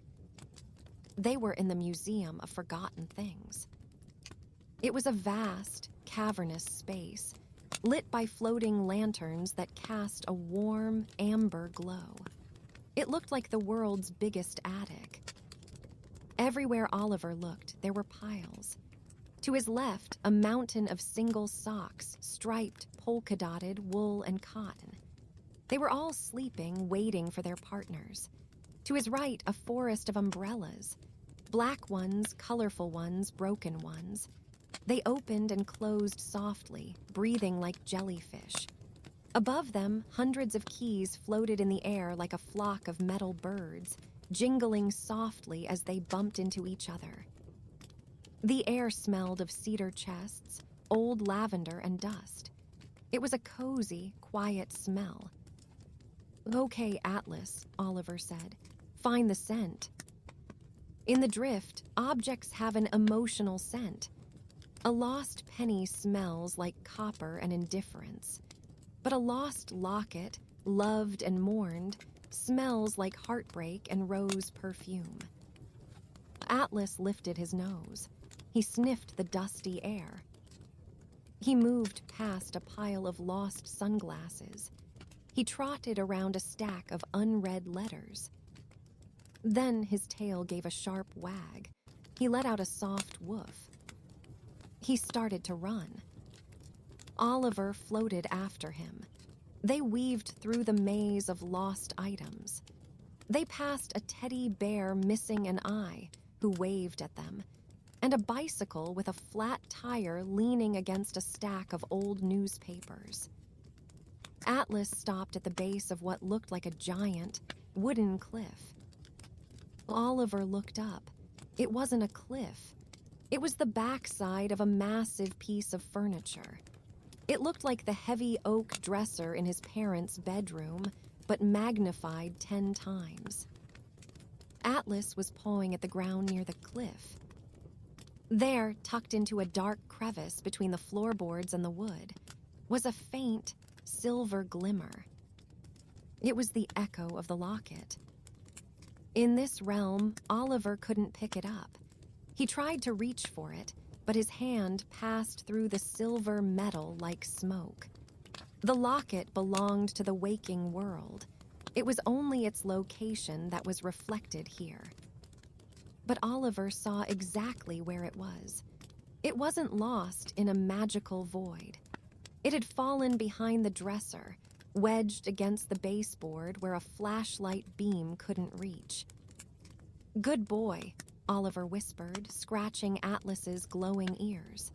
"You found it." Atlas looked proud, his chest puffed out. They spent a little more time in the museum. It was a strangely peaceful place. It was comforting to know that nothing was truly gone forever. It was just resting in the dark, waiting to be remembered. Oliver saw a red toy car he had lost when he was 5. He smiled at it. "So that's where you went." He waved goodbye to the socks and the keys. He visualized his own bed. The attic dissolved. The silver tunnel pulled them up. Pop. Oliver was back in his body. He woke up earlier than usual. The sun hadn't even risen yet. The sky was a deep indigo. He got out of bed, careful not to wake Atlas. He tiptoed down the hallway to his parents' room. The door was ajar. His parents were asleep. Oliver crept into the room. He knelt down by the heavy oak dresser. He couldn't move it, it weighed a ton. But now he knew exactly where to look. He pulled a wire hanger from the closet. He straightened it out, creating a hook. He slid the wire into the narrow gap between the dresser and the wall. He fished around. Clink. Metal on metal. He hooked it and pulled gently. Slowly, covered in a dust bunny the size of a fist, the silver locket slid out onto the rug. Oliver picked it up. He wiped off the dust. He opened it. The grandmother smiled back at him from the sepia photo. He placed the locket on his mother's nightstand, right next to her glasses. Then he crept back to his room and climbed into bed. When his alarm went off an hour later, he heard a gasp from down the hall. David, look." Oliver smiled into his pillow. Atlas, waking up on the rug, gave a sleepy yawn and a thump of his tail. At breakfast, his mom was wearing the locket. She looked lighter, happier. "I must have just missed it," she said, touching the silver heart. "I could have sworn I looked there, but maybe the house just decided to give it back." She kissed Oliver on the top of his head. "Or maybe I have a lucky elf in the house." "Maybe," Oliver said, pouring milk into his cereal. He looked at Atlas under the table. The dog winked, or maybe he just blinked. But Oliver knew better. The Museum of Forgotten Things had one less treasure today, and the Miller house was whole again. The Symphony of the City. Rainhollow was a quiet town. Its soundtrack was composed of rain, wind in the pine trees, and the occasional distant bark of a dog. It was a lullaby town. But sometimes, Oliver wanted a different kind of music. It was Friday night, clear and crisp. The stars were out in force, glittering like spilled salt on a black tablecloth. Oliver lay in bed, feeling restless. His legs felt twitchy. His mind was racing. "Too quiet," he whispered. Atlas seemed to agree. The dog was pacing in circles on the rug, unable to settle. "Do you want to go to the city?" Oliver asked. Atlas stopped, his ears perked up. "The big city, the one that never sleeps." Atlas gave a decisive sneeze. "Yes." Oliver performed the ritual quickly. Lift, separate, fly. They soared out of the window, rising high above the sleepy roofs of Rainhollow. They turned their backs on the ocean and the forests. They turned toward the glow on the eastern horizon. They flew fast. The dark landscape blurred beneath them. Farms, highways, rivers, all rushing by like a film reel on fast forward. And then the glow became a blaze. The city rose up from the earth, like a range of mountains made of crystal and light. Skyscrapers pierced the clouds, their windows glowing with millions of golden squares. Bridges draped across the rivers like necklaces of diamonds. The streets were rivers of red and white light, flowing endlessly. Oliver and Atlas slowed down. They drifted toward the tallest spire, a sleek needle of steel that scraped the stratosphere. They landed on a gargoyle perched near the top. The wind up here was fierce, but in the drift, it just felt like a rushing energy. It didn't push them, it invigorated them. "Listen," Oliver whispered. In the physical world, the city is loud. It's a cacophony of horns, sirens, and jackhammers. But in the drift, sound is different. Sound is emotion, and the city was singing. Oliver closed his eyes and listened with his spirit. The traffic far below wasn't noise. It was the bass line. A deep, rhythmic thrumming, bum bum bum bum, that kept time for the whole metropolis. It was the heartbeat of millions of people moving, working, living. The lights in the office buildings were the strings section. High, steady notes of focus and ambition. The parks, dark and green patches in the grid, were the woodwinds. Soft, breathy flutes of rest and nature trying to breathe amidst the concrete. And the people, the millions of dreamers and thinkers, they were the melody. A chaotic, beautiful jazz improvisation of hope, worry, love, and rush. It was a symphony, the symphony of the city. Atlas sat on the edge of the gargoyle, looking down. He saw a pigeon roosting a few feet away. In the drift, the pigeon glowed with a dull gray light. Atlas barked at it, his sound joining the music like a percussion beat. Oliver leaned forward, watching the cars flow like blood cells through the arteries of the streets. He felt the energy of the place. It was exhausting, yes, but it was also magnificent. It was proof of what humans could build. He focused on a single building, a jazz club in the district below. He could see the notes of the music rising up through the roof like colorful smoke rings, blue for the saxophone, gold for the trumpet. He watched the smoke rings float up and dissolve into the night sky. "It's beautiful," Oliver said, "but it's busy." Atlas nudged his hand.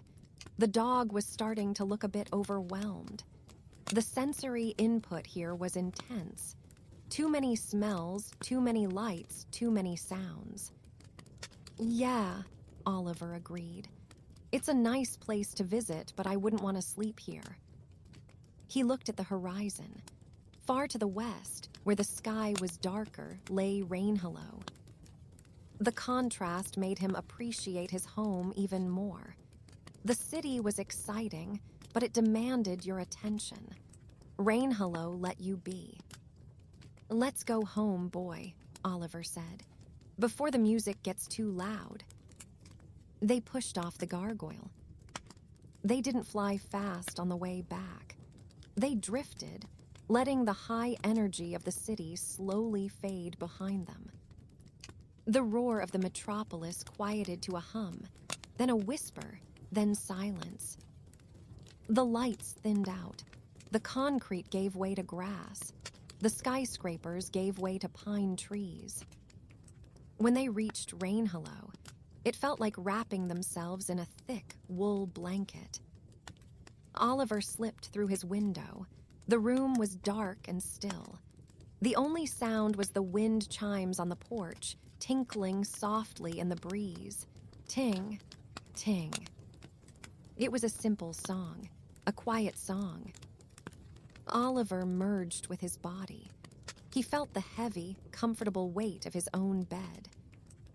He thought about the millions of people in the city, buzzing like bees in a hive.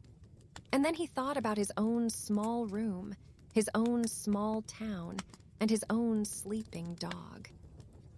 Atlas let out a long, shuddering sigh on the rug, releasing the tension of the city flight. Oliver smiled. He had the whole world to explore, but the best part was always the landing. He closed his eyes, and the silence of Rainhollow carried him into a deep, dreamless sleep. The underwater palace. The map on Oliver's wall had a lot of blue on it.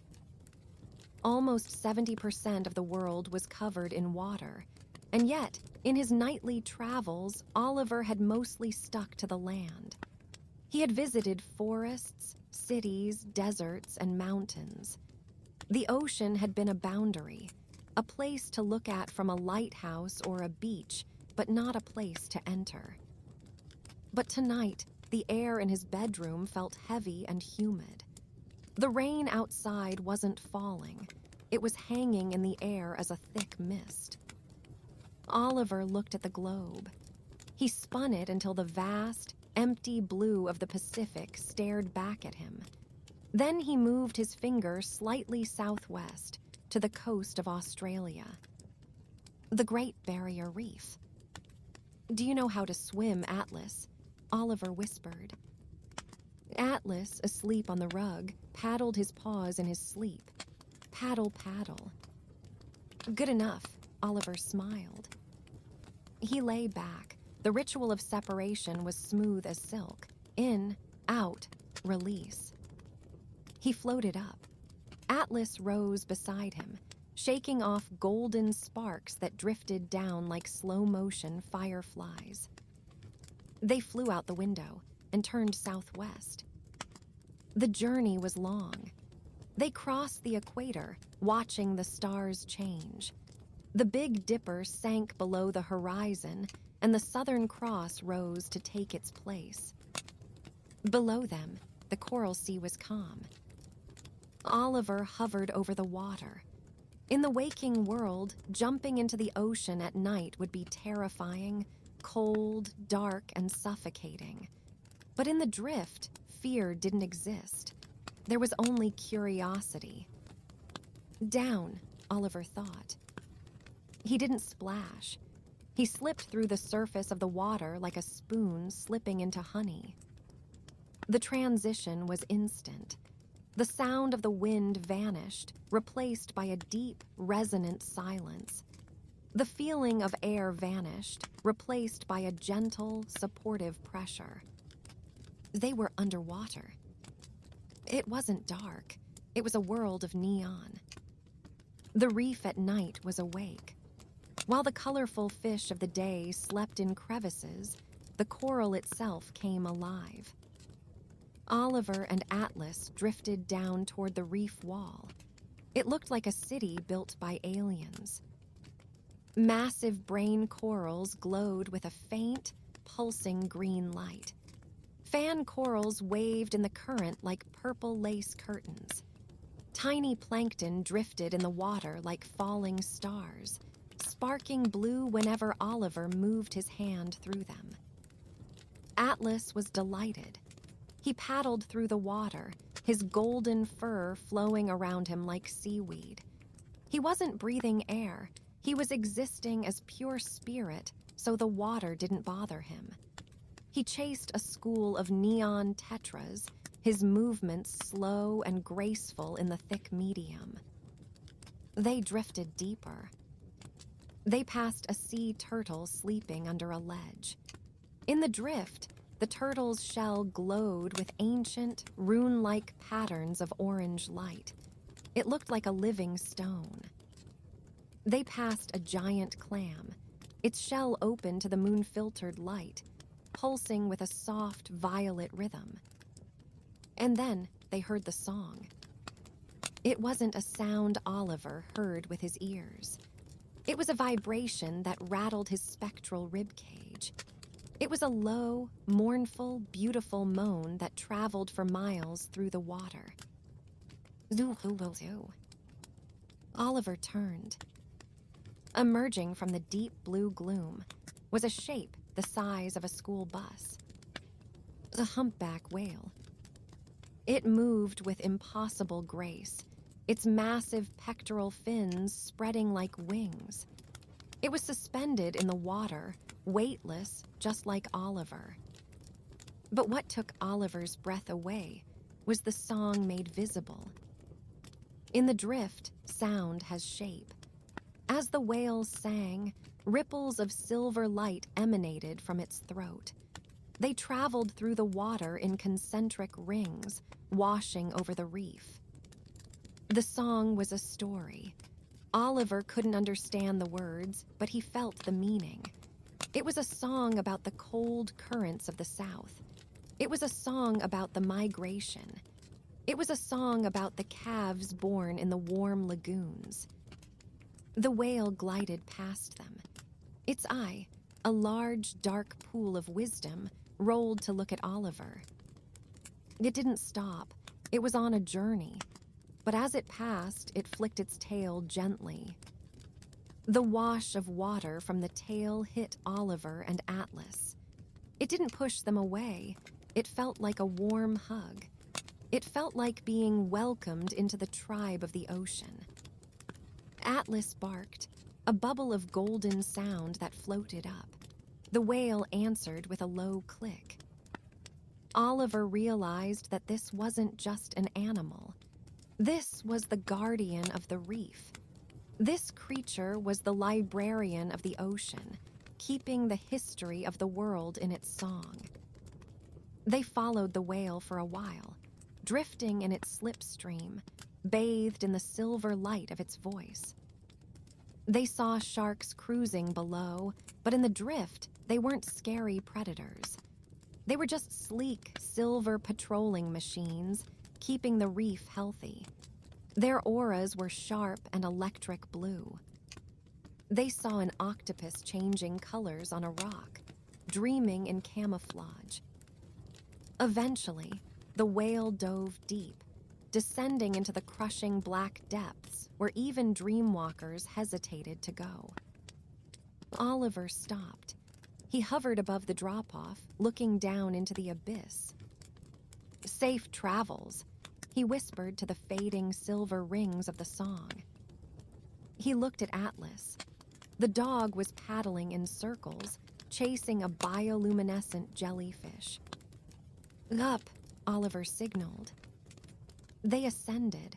Rising through the water felt like flying in slow motion. The surface approached, a ceiling of shimmering mercury.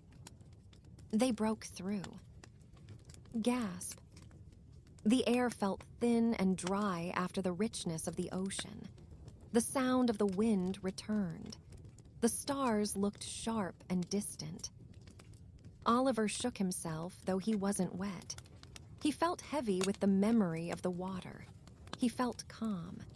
The ocean had a way of making everything else seem small. Math tests, lost toys, rainy days, they all dissolved in the face of that blue vastness. They flew back to Rainhollow. As they merged back into their sleeping bodies, Oliver felt a lingering sensation. His bed felt like a raft floating on a calm sea. His breathing naturally slowed to the rhythm of the tides. In, out, wave in, wave out. He slept deeply, and in his dreams, he sang a song of silver rings. The Sky Painter. Sunday evening brought with it the familiar, Sunday scaries. It was that specific time of the week when the freedom of the weekend was fading, and the looming shadow of Monday morning, with its alarm clocks and school buses, was creeping in. Oliver sat on his porch, watching the sun begin its descent. The sky was a pale, washed-out blue. It was boring. "I wish the sunset was better," Oliver sighed. "It's just gray." Atlas, lying at his feet, rested his chin on his paws and sighed too. Oliver looked up at the clouds. They were high, thin cirrus clouds, looking like wisps of white hair brushed across the sky. Maybe it just needs a little help, Oliver thought. That night, he went to bed early. He didn't want to visit a place on the map. He wanted to visit the sky itself. The separation was quick. He was getting so good at it that he barely noticed the transition anymore. One moment he was heavy, the next he was air. Atlas rose beside him, his golden form shimmering. "Up," Oliver commanded, "higher than the birds." They flew straight up. They passed the treetops. They passed the level where the hawks flew. They passed the layer of cumulus clouds, which looked like giant floating mountains of cotton wool. In the drift, Oliver could touch them. They felt cool and damp, like walking through a fog machine. But Oliver wanted to go higher, to the troposphere, to the canvas. They rose until the air was thin and freezing, though they felt no cold. They were in the realm of the ice crystals. Here, the sun had already set for the people on the ground. But up here, at 30,000 feet, the sun was still visible, a blazing orange orb resting on the curvature of the earth. This was the workshop of the sunset. And it wasn't empty. Flowing through the upper atmosphere were the winds. In the waking world, wind is invisible. But in the drift, the winds were like vast, translucent rivers of color. The west wind was a stream of rushing indigo. The jet stream was a roaring highway of silver. The thermal currents were spiraling pillars of warm gold. And moving among them were the cloud sculptors. These weren't people. They were elemental forces, vortices of air and moisture that spun and twisted, shaping the vapor into forms. Oliver watched as a sculptor, a spinning funnel of air, grabbed a shapeless lump of cloud and stretched it out. Pull, twist, smooth. It turned the lump into a long, elegant brushstroke of cloud. Then the light hit it. As the sun dipped lower, its light passed through the atmosphere. It hit the dust particles and the ice crystals in the clouds. Physics, Mrs. Gable would say. Refraction. Magic, Oliver thought. He watched as the white cloud turned a brilliant, burning apricot. Then, as the angle changed, it turned to magenta. Then to deep, bruised purple. Oliver drifted closer to a patch of thin clouds. "Can I try?" he wondered. He extended his spectral hand. He couldn't create wind, but he could push the moisture. He gently nudged a small cloud. He pushed it toward a stream of golden light. The cloud caught the light and flared up like a torch. It turned a vivid, neon pink. Oliver laughed. He gathered more clouds. He pushed them together. He shaped them. He made a mountain range of clouds. He made a river of clouds. Then, looking at Atlas, he tried something harder. He gathered a fluffy cumulus cloud and nudged the edges. Push here, pull there. Slowly, the cloud took shape. It looked like a giant, fluffy dog head. Atlas saw it. He barked at the giant sky dog. The sun hit the cloud dog, turning it golden. For a moment, the entire western sky was dominated by a 50-mile-wide golden retriever, glowing in the sunset. Somewhere down below, on the ground, people were probably looking up. Maybe a tired office worker was walking to his car. Maybe he looked up and saw the pink dog in the sky. Maybe he smiled and forgot about his deadline for a second. Oliver felt a surge of pride. He was painting the ceiling of the world. He and Atlas played in the sky for what felt like hours, chasing the sunset as it moved west around the globe. They surfed on the jet stream. They bounced on the anvil tops of thunderstorms, which felt like static electricity and drum beats. But as the sun finally disappeared completely, leaving the sky in the deep, velvety blue of true night, the colors faded. The canvas was wiped clean, ready for the stars. The show was over. Oliver felt the tug. "Monday is coming," Oliver whispered. But somehow, Monday didn't feel so scary anymore. He had seen the sun from the other side. He knew that even when it was dark in Rainhollow, the sun was always shining somewhere, painting clouds for someone else. They drifted down. The descent was long and peaceful. They fell like snowflakes, spiraling down through the layers of the atmosphere. They passed the moon, which winked at them. They found the blue house. They slipped through the roof. Oliver merged with his body. When he woke up the next morning, the Sunday scaries were gone. He felt light. He felt creative. He went to the kitchen. His mom was drinking coffee, looking out the window. "Did you see the sunset last night?" she asked. "It was incredible. For a minute there, one of the clouds looked exactly like." She looked at Atlas, who was eating his breakfast with gusto. Well, it looked like a dog. Oliver smiled into his orange juice. "Nature is amazing," he said. He grabbed his backpack. He was ready for Monday. After all, he knew the artists who ran the sky. The Clockwork Tower. Time, Oliver had decided, was a tricky thing. In school, time dragged. A math class could feel like a century. But on weekends, time flew. Saturday mornings dissolved into Sunday nights in the blink of an eye. It was a Tuesday night in Rainhollow. The old grandfather clock in the hallway downstairs was ticking. Tick, tock, tick, tock. The sound drifted up through the floorboards. Usually, Oliver ignored it. But tonight, the rhythm caught his attention. It sounded like a heartbeat. It sounded like a metronome.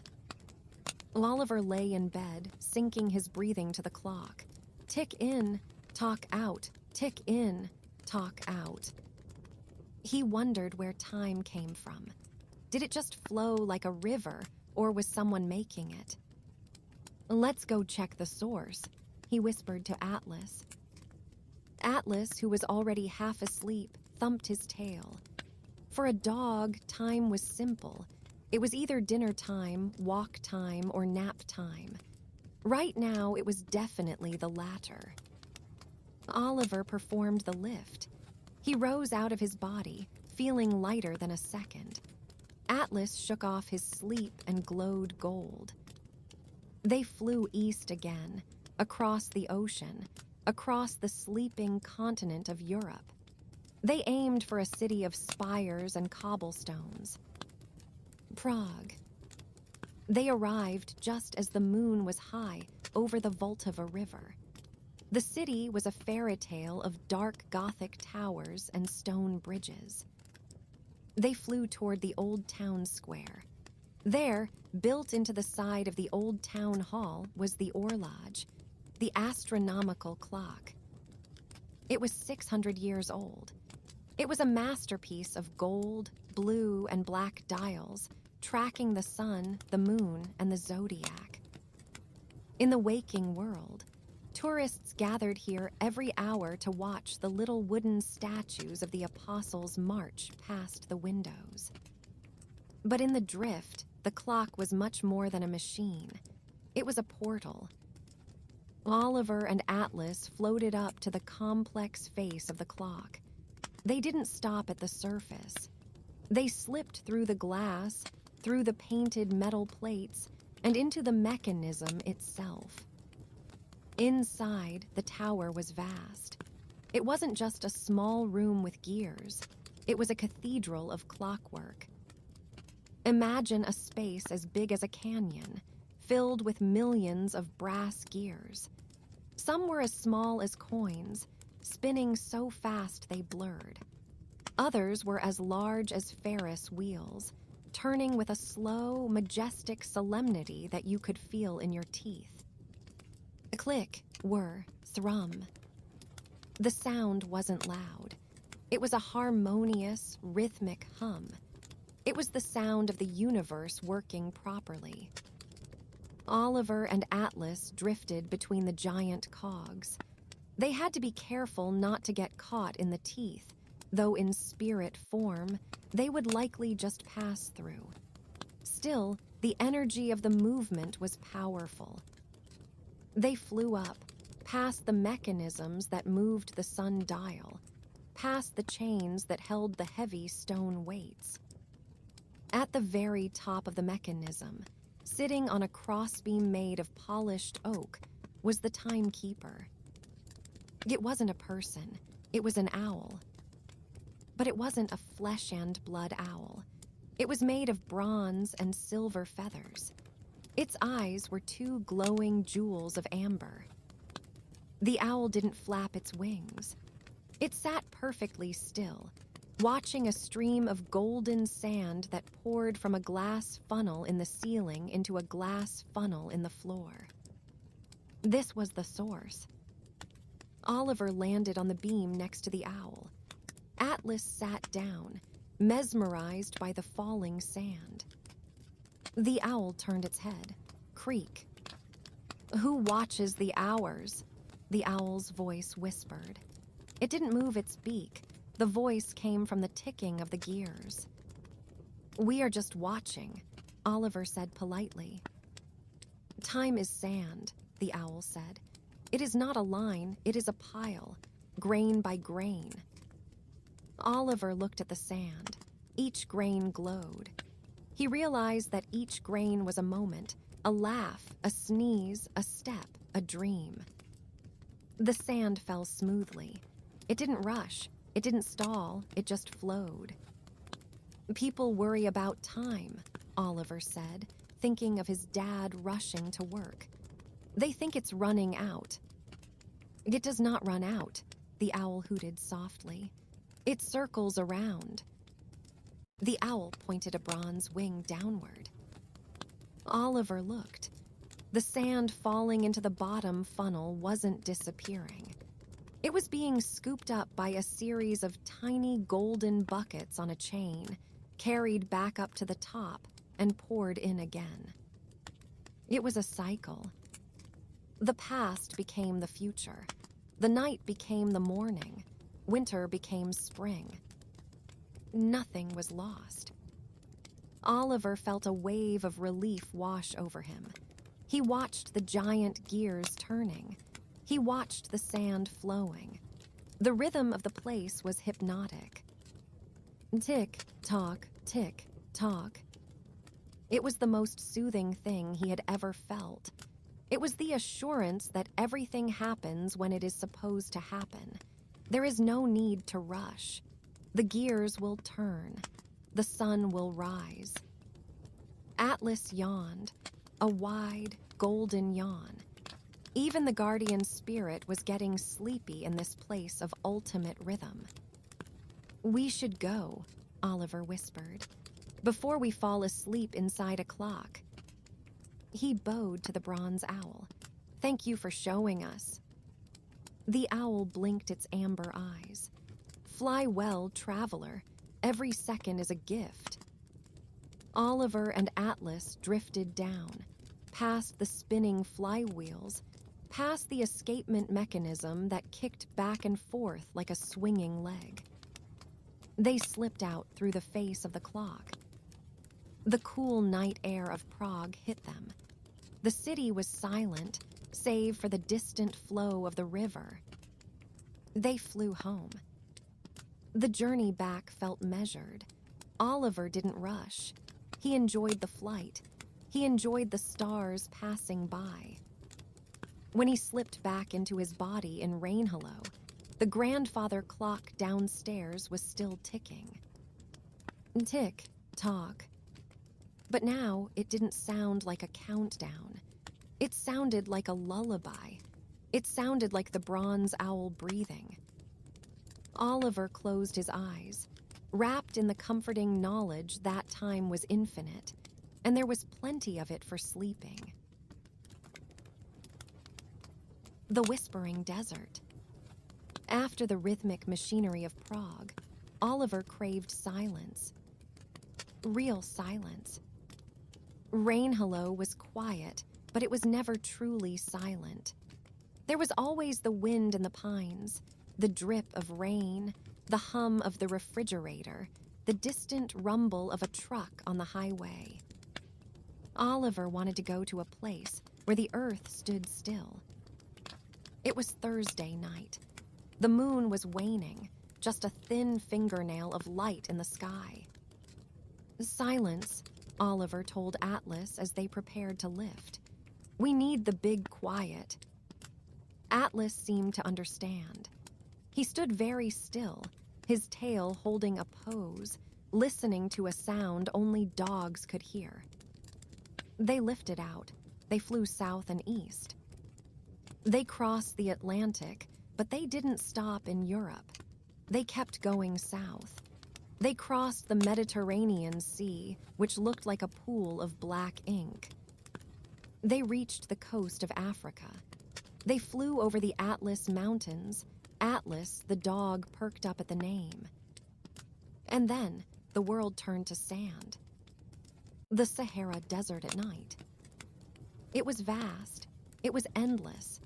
It stretched from horizon to horizon, a sea of dunes frozen in time. Oliver slowed down. He dropped lower. The temperature here dropped drastically at night. In the waking world, it would be freezing. In the drift, it felt crisp and purifying. The sand wasn't beige or yellow at night. Under the starlight, it was blue. Deep, midnight blue shadows and pale, silver crests. Oliver landed on the peak of a high dune. Atlas landed beside him. They stood there. And they listened. There was nothing. No crickets, no birds, no wind, no cars, no water. The silence was so deep it felt heavy. It felt like a thick velvet blanket wrapped around the ears. It was a pressure, pushing all the noise of the world away. Oliver took a deep breath. The air was bone-dry and smelled of cold stone and dust. "It's perfect," he whispered. Even his whisper sounded too loud, like a shout in a cathedral. He lay down on the sand. In the drift, the sand didn't feel gritty. It felt like cool silk. It molded to his shape. He looked up. Without the light pollution of cities, the sky was crowded. The stars weren't scattered. They were a solid roof of light. The Milky Way was a bright, churning river of white fire cutting across the black. Oliver felt very small, but it wasn't a bad feeling. It was the feeling of being a single grain of sand in a beautiful, giant desert. It was the feeling of belonging to the infinite. Then, the sand began to sing. It is a real phenomenon.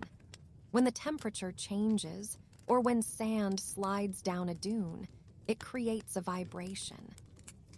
A low, resonant hum began to rise from the earth. HMMMMMMMMM. It sounded like a cello being played underground. It sounded like the planet was purring. Atlas pressed his ear to the sand. He closed his eyes. The vibration was soothing, a massage for the soul. Oliver closed his eyes too.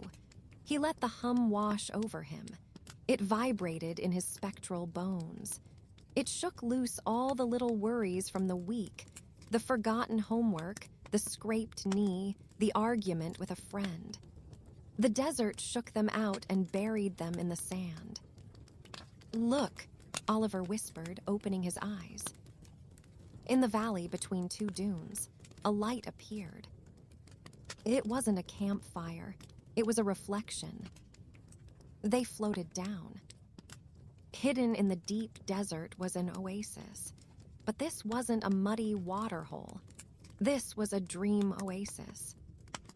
The water was crystal clear, glowing with a faint turquoise light. Palm trees made of silver light stood around the edge. Oliver drifted over the water. He didn't dive in this time. He just hovered, looking at his reflection. In the reflection, he didn't look like a boy in pajamas. He looked like a star, a point of light. He realized that in the desert, everything is stripped away. There is no noise to distract you. You are just you. He dipped his hand into the water. It rippled, sending rings of light outward. He took a drink. The water tasted like moonlight. It tasted like clarity. They stayed there for a long time. There was no rush. The desert had been here for millions of years, and it would be here for millions more. It was the ultimate symbol of patience. Atlas chased a desert fox, a tiny, pale spirit with huge ears across the dunes. They ran in circles, leaving glowing footprints that faded in seconds. When the tug finally came, signaling the approach of dawn in Rainhollow, Oliver felt reluctant to leave. The silence was addictive. "We can come back," he told himself, "whenever it gets too loud." They rose into the air. As they flew north, leaving the blue dunes behind, Oliver carried the silence with him. He stored it in his chest, like a cool stone. When he woke up in his bed, the morning birds were singing outside. Usually, he found them annoying. Today, they sounded like music. He lay still for a moment, remembering the singing sand. He felt calm. He felt clear. He looked at the glass of water on his nightstand. He took a sip. It was just tap water, but for a second, he imagined it tasted like moonlight. The bakery of memories. The sense of smell Oliver had read in his science book is the strongest trigger for memory. A whiff of pine can take you back to Christmas. A scent of chlorine can take you back to a summer pool party. It was Friday night in Rainhollow. The week had been gray and blustery. The wind was rattling the window frames of the blue house, making the world feel chilly and drafty. Oliver lay under his quilt, shivering slightly. He wanted warmth. He wanted comfort. "Atlas," he whispered, "I'm hungry." Not hungry for food. He had eaten dinner. He was hungry for the feeling of food, for the warmth of a kitchen. Atlas, who was curled into a tight ball to conserve heat, thumped his tail. Dogs are always ready for a food-based mission. Oliver closed his eyes. In, out, warmth, light. They lifted out of their bodies. Immediately, the drafty chill of the bedroom vanished. In the drift, temperature was a choice. Oliver willed himself to feel warm. They flew east. They crossed the dark, churning Atlantic again. But they didn't go to the cold stone of London or the rainy streets of Dublin. They aimed for the City of Lights, Paris. It was early morning in Paris, about 4:00 a.m. The streets were quiet. The Seine River flowed like black silk under the bridges. The street lamps cast a romantic, hazy glow on the cobblestones. Oliver didn't go to the museums or the monuments. He followed his nose. He drifted into a narrow side street in the Marais district. The air here was different. It didn't smell of the river. It smelled of butter. It smelled of caramelized sugar. It smelled of yeast and toasted flour. They stopped in front of a small shop with a painted wooden sign, Boulangerie Leroux. The lights were on inside. Oliver and Atlas floated through the front door. The shop was empty of customers, but the racks were already filling up. But the real magic was in the bag. They drifted through the swinging doors into the kitchen. It was like entering a golden temple. The air was thick and humid, warm enough to wrap around you like a blanket. The baker, a large man with flour on his forearms, was working.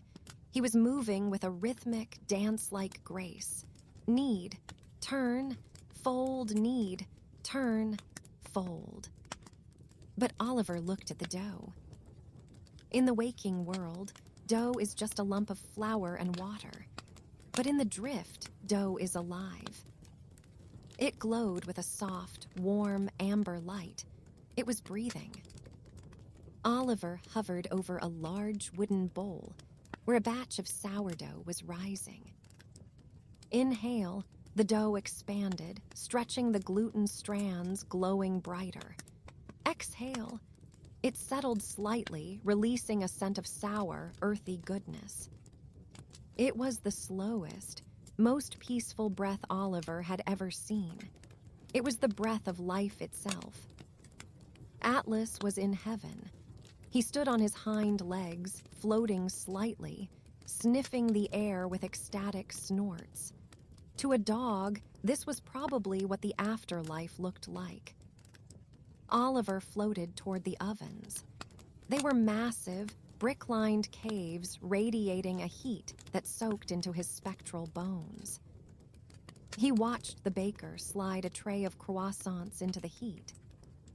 He watched the transformation. He saw the butter layers melting, creating steam. He saw the pastry puffing up, turning golden brown. He realized that baking was a form of magic. It was taking simple things, dusty flour, plain water, and turning them into gold. He drifted to a cooling rack where a tray of pain au chocolat had just been placed.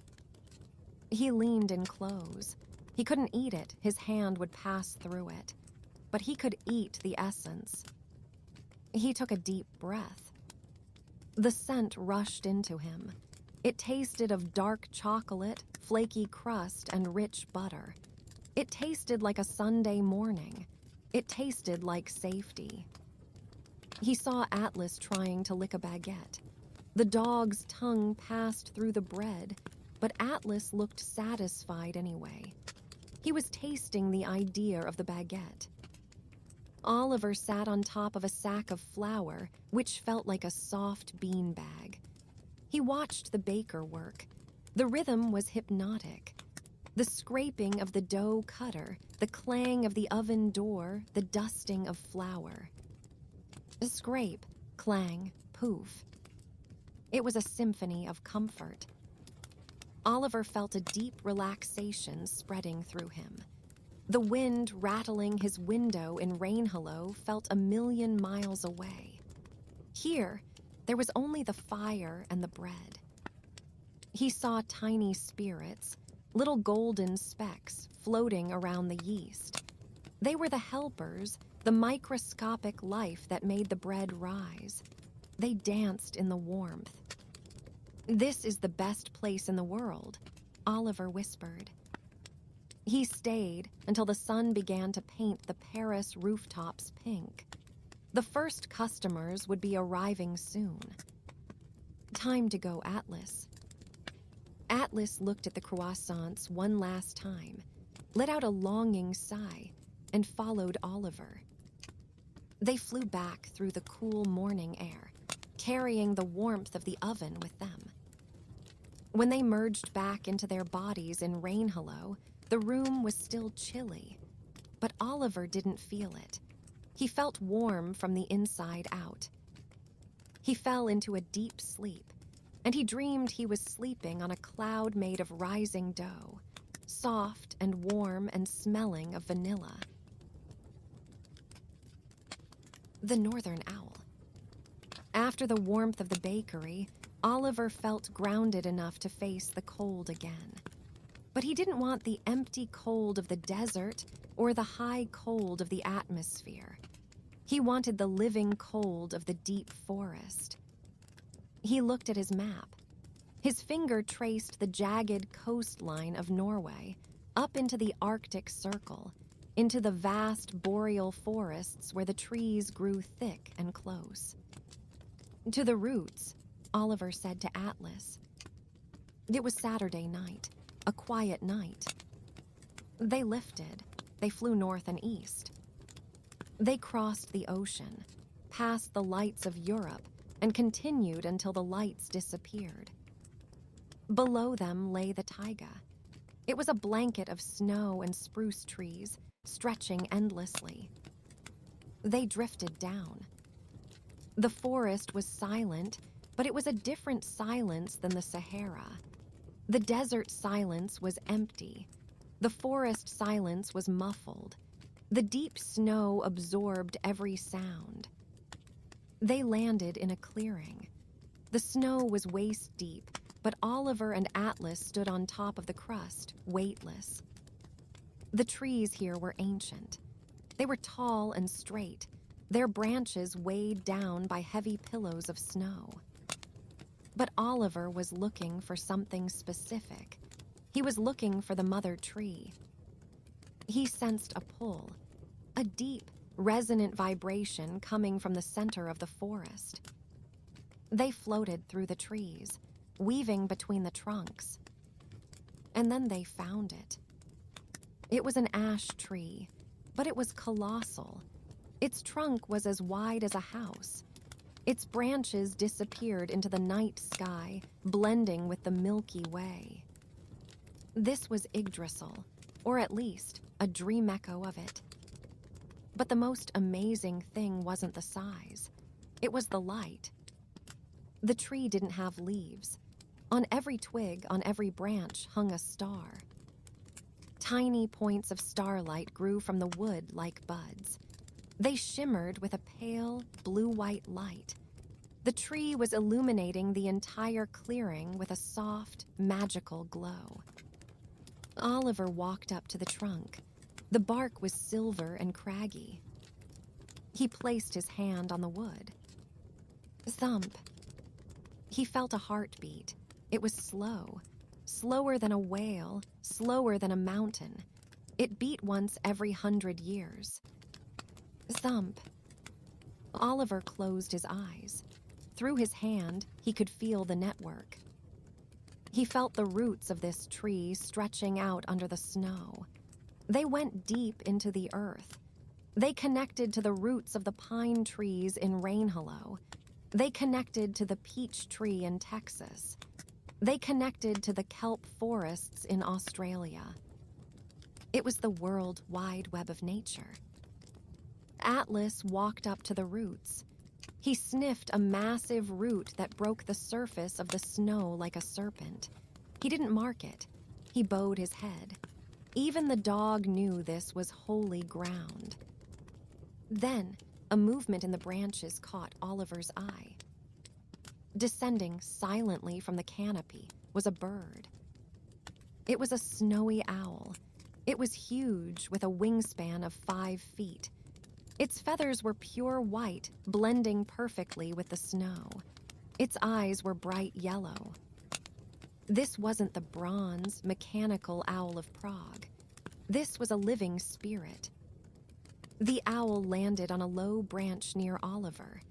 It didn't make a sound, not a rustle, not a squeak. It looked at Oliver. It rotated its head. "You are far from your nest, little bird," the owl's voice projected into Oliver's mind. It sounded like the wind blowing over ice. "I'm exploring," Oliver said. "Exploration is good," the owl said, "but do not forget where your roots are." The owl looked down at Atlas. "And you brought your wolf." Atlas wagged his tail. He wasn't a wolf, but in the presence of this ancient forest, he stood a little taller, looked a little wilder. "We are looking for stability," Oliver said. "Sometimes the world feels too fast." "The world spins," the owl agreed. "But the roots hold. That is the secret. The branches may shake in the storm, but the roots do not move." The owl plucked a star from the branch with its beak. It dropped the star. The star drifted down slowly, like a glowing snowflake. It landed in Oliver's open hand.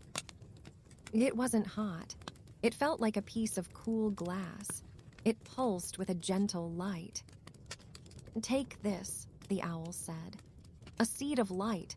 When the dark is too heavy, remember the tree." The star dissolved into Oliver's skin. He felt a rush of clarity. He felt sturdy. He felt like he could stand in a storm and not fall over. "Thank you," Oliver whispered. The owl spread its massive wings and took off, disappearing into the upper branches without a sound. Oliver and Atlas stayed for a while longer. They watched the star leaves twinkling. They felt the slow, tectonic heartbeat of the tree. Thump. It was the most grounding feeling Oliver had ever experienced. It made him feel like he belonged to the earth, no matter how far he flew. "Home," Oliver said. They rose up, through the star branches, into the real sky. They flew south and west, back across the ocean, back to the little blue house. When Oliver returned to his body, he felt heavy. But it wasn't a bad heaviness. It was the heaviness of a tree trunk, solid, secure, anchored. He wiggled his toes under the covers. He felt his own roots, his bed, his house, his family, his dog. He slept deeply, dreamlessly, held in the arms of the great forest. The river of paint. Wednesday afternoon in Rainhollow was art class. Oliver liked art, but he found it frustrating. He sat at his desk, dipping a brush into a plastic cup of murky water. He tried to paint a sunset, but the watercolors wouldn't listen. The orange bled into the blue, creating a muddy brown. The paper wrinkled. The colors dried flat and dull. "It never looks like it does in my head," Oliver sighed, scrubbing the paper with his brush. He wanted colors that glowed. He wanted colors that moved. That night, the smell of rain was mixed with the smell of drying tempera, paint from his backpack. Tonight, Oliver whispered to Atlas, we are going to find the real colors. Atlas, who saw the world mostly in shades of yellow and blue, was nonetheless enthusiastic. He gave a soft woof of agreement. They lifted. The transition was smooth. They floated out into the cool night air. Oliver didn't steer them toward a city or a forest this time. He steered them toward a feeling. He focused on the idea of imagination. They flew up, but also sideways. They slipped into a layer of the drift that wasn't anchored to geography. The world around them changed. The dark sky dissolved. They found themselves hovering over a landscape that looked like a living oil painting. The ground wasn't made of dirt. It was made of thick, textured brushstrokes of ochre and burnt sienna. The hills rolled like wet canvas. The trees weren't made of wood. They were swirls of emerald green and sap green, their leaves dabbing the air like a pointillist masterpiece. And flowing through the valley was the river. It was breathtaking. It was a stream of liquid light. It flowed with the thickness of honey, swirling with veins of cobalt blue, turquoise, and shimmering gold. It didn't mix into brown mud. The colors stayed distinct, winding around each other like melted ribbons. Oliver drifted down to the river bank. The air smelled wonderful. It smelled of linseed oil, turpentine, but the sweet, clean kind, and fresh clay. He landed on the grass. The grass felt soft and slightly tacky, like paint that hadn't quite dried. Atlas ran to the river. He didn't drink it. He sniffed it. A bubble of azure blue popped near his nose, and he sneezed. Chew. Oliver knelt by the river. He reached out a hand. He dipped his fingers into the gold current. It felt cool and heavy. When he lifted his hand, the color dripped off his fingers, turning into tiny golden butterflies that fluttered away. Amazing, Oliver whispered. Further down the bank, he saw someone. An old man was sitting on a stool, facing the landscape. He wore a smock covered in 1,000 colors. He held a palette that looked like a piece of a rainbow. He was painting on a canvas standing on an easel, but he wasn't painting a picture of the landscape. He was painting the landscape itself. As the man brushed a stroke of purple onto the canvas, a new purple flower bloomed in the meadow instantly. He brushed a streak of white, and a fluffy cloud appeared in the sky above them. Oliver approached quietly. The artist turned. He had a beard that looked like a cloud and eyes that sparkled with mischief. "Ah, a visitor," the artist said. His voice sounded like the scratching of a charcoal pencil on paper. "Care to add a detail?" He offered Oliver a brush. I'm not very good," Oliver said, remembering his muddy watercolor. "There is no good here," the artist smiled. "There is only true. If you feel it, it is real." Oliver took the brush. It felt balanced and warm. He looked at the meadow. He thought about Atlas. He thought about how much Atlas loved tennis balls. He dipped the brush into the river of liquid gold. He turned to the air in front of him. He painted a circle. It didn't fall flat. It hung in the air, a sphere of swirling, glowing yellow paint. It solidified. He grabbed the paintball. It was bouncy. "Fetch," Oliver threw it. The ball streaked across the sky, leaving a trail of yellow sparks. Atlas bounded after it, his paws leaving blue prints on the green grass. He caught the ball midair. Splats! The ball exploded gently into a cloud of yellow dandelion seeds. Atlas looked confused, then delighted. He ran back, tongue lolling, asking for another. Oliver laughed. He painted a bone made of silver. He painted a fire hydrant made of rubies. He painted a pair of wings for himself. He spent the night creating. He realized that the mistake he made in art class was trying to control the paint. Here, he let the paint guide him. He mixed colors that didn't have names, a color that felt like a hug, a color that tasted like peppermint. The artist watched him, nodding approvingly. "Remember this feeling," the artist said as the sky began to turn a soft lavender. Morning was coming. "The world is just a canvas, boy. You paint your day every time you open your eyes." "I will," Oliver promised. The tug came. Oliver dropped the brush. He waved goodbye to the river of paint. He and Atlas rose up, leaving the painted valley behind.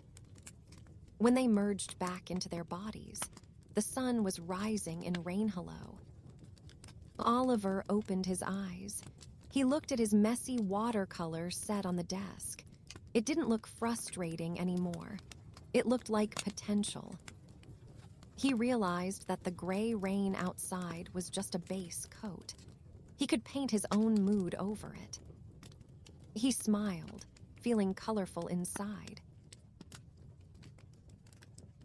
The Cloud Castle. Every child knows the magic of a pillow fort. There is something ancient and instinctual about it. You take the sofa cushions, a few blankets, maybe a dining chair or two, and you build a cave. Inside that cave, the world cannot touch you. Monsters cannot enter. Parents cannot ask you to clean your room. It is a sovereign nation of cozy. Oliver was 10, which was arguably getting a little old for pillow forts, but he still remembered the feeling. It was Thursday night. A storm was blowing through Rainhollow. The wind was howling around the eaves of the house, shaking the shutters. It was a noisy, restless night. Oliver felt exposed. He wanted walls. He wanted a fortress. "Let's go somewhere safe," he told Atlas. Atlas, who hated thunder, was hiding under the bed. He crawled out only when he saw Oliver's spirit lift. "Up," Oliver signaled, "into the fluff." They flew straight up into the storm clouds. Usually, storm clouds are turbulent, but Oliver climbed higher. He climbed past the rain, past the lightning, past the gray anger of the thunderheads. He climbed into the upper layer of the cumulus, the fair-weathered tops. Here, bathed in moonlight, lay the Cloud Castle. It wasn't a castle made of stone. It was a castle made of imagination and softness. It was massive. Its towers spiraled up for miles, made of fluffy white clouds that held their shape. But as Oliver flew closer, he saw the details. The drawbridge was made of a giant, knitted quilt. The walls were fortified with millions of spectral sofa cushions. The flags flying from the turrets were pajama pants waving in the breeze. This was the collective fort. It was the place where all the dreams of safety gathered. Oliver and Atlas landed on the drawbridge. It felt spongy and warm underfoot. They entered the courtyard. It was a paradise of cozy. The floor was a mattress that stretched forever. There were hammocks swinging between cloud pillars.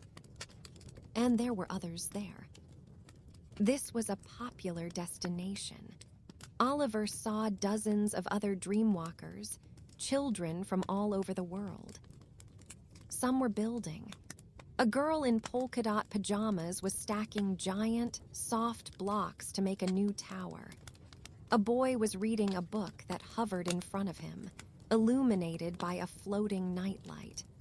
A group of kids was having a pillow fight, but the pillows moved in slow motion, and when they hit, they exploded into feathers that turned into white birds. Oliver felt a wave of pure nostalgia. It smelled like hot cocoa and fresh laundry. Atlas was immediately approached by the castle guard. The guard was a cat, a giant fluffy Persian cat wearing a small cardboard helmet. The cat sniffed Atlas. Atlas sniffed the cat. A truce was established. They touched noses. Oliver walked deeper into the castle. He found a room that looked empty. I want to build, he thought. He focused his will. He didn't use paint this time. He used structure. He summoned cushions, big velvet ones.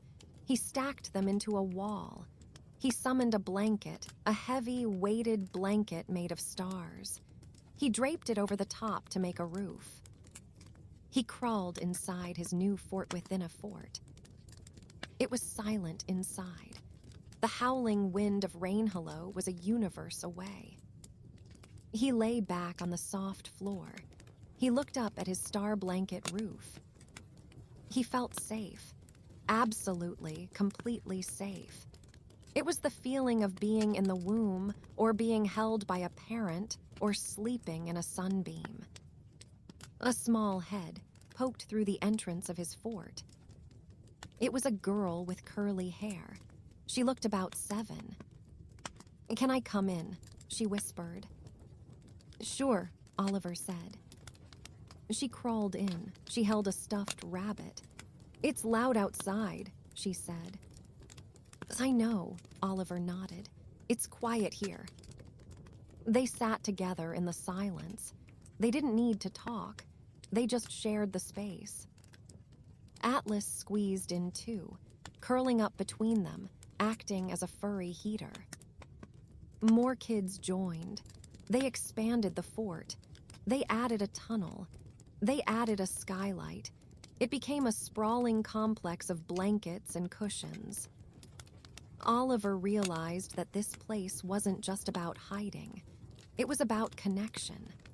Everyone here wanted the same thing, to feel warm and protected. They spent the night building and resting. There were no monsters here. The Cloud Castle had the strongest magic of all, the magic of sanctuary. When the dawn began to turn the white cloud walls into pink cotton candy, Oliver knew it was time to go. He crawled out of the fort. He high-fived the girl. "See you next storm," she smiled. Oliver and Atlas walked back to the drawbridge. They jumped off, diving back down through the layers of the atmosphere. They passed through the storm, which was breaking up now, and found their blue house. Oliver slipped back into his body. The thunder had stopped. The rain was just a gentle patter now. He pulled his own quilt up tight. He arranged his pillows around his head, creating a mini fort. He closed his eyes, feeling the lingering softness of the Cloud Castle. He knew that no matter how scary the world got, there was always a place where the walls were soft and the cocoa was hot. He slept safe and sound. The Library of Maps. Oliver loved maps because they promised answers. If you were lost, a map could tell you where you were. If you were bored, a map could tell you where to go. They were paper promises of adventure. But as he grew older, and as he flew further, Oliver began to wonder about the maps that weren't drawn yet. It was Monday night. The rain had stopped, leaving Rainhollow crisp and cold. The moon was waxing, casting long shadows across Oliver's bedroom floor. He looked at the laminated map of the world above his desk. He knew every inch of it now. He had touched the pyramids, swum the reef, and walked the desert. The paper map felt small. "I want to see the big map," he whispered to Atlas. Atlas, sensing a serious mood, sat up and offered a solemn paw. They lifted. This time, Oliver didn't fly north or south. He flew inward. He visualized the concept of direction. He thought about compasses, GPS satellites, and ancient star charts. The world around them dissolved into a tunnel of spinning compass needles. They emerged in a hall that was infinite. The Library of Maps. It didn't look like the Trinity Library in Dublin. It looked like a vast observatory. The ceiling was a dome of moving stars. The floor was made of polished obsidian. Floating in the air, arranged in endless rows, were globes. But they weren't globes of the Earth. Oliver drifted toward the nearest one. It was glowing with a soft pink light. He peered inside. It wasn't a map of continents. It was a map of a life. He saw a timeline twisting like a river. He saw branching paths. Here, a decision to move to a new city. Here, a meeting with a stranger in a coffee shop.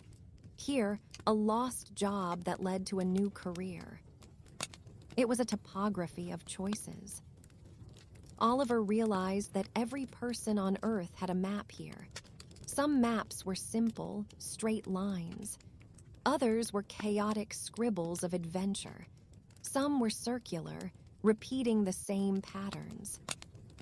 Atlas was sniffing a blue globe nearby. It smelled of sea salt. It was probably the map of a sailor. Oliver floated down the aisle. He was looking for something specific. He found it. Hovering near a pillar of light was a globe that felt familiar. It pulsed with the same rhythm as his own heart. His map. Oliver reached out. He didn't touch it. He just brought his face close to the surface. He saw his past. He saw the blue house in Rainhollow. He saw the moment he first flew out of his body, a bright spark on the timeline. He saw the golden thread connecting him to Atlas. But then he looked forward. He looked at the future. Usually, maps show you the terrain ahead, but on this globe, the future was blank. It wasn't empty. It was unwritten. It looked like a fog waiting to be cleared.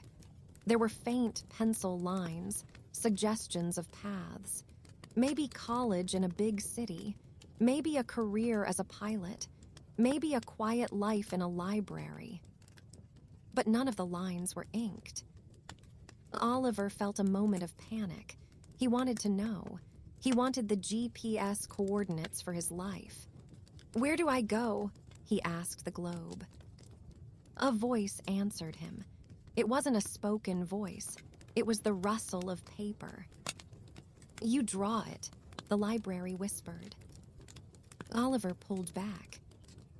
He realized that being a dreamwalker didn't give him a cheat code for life.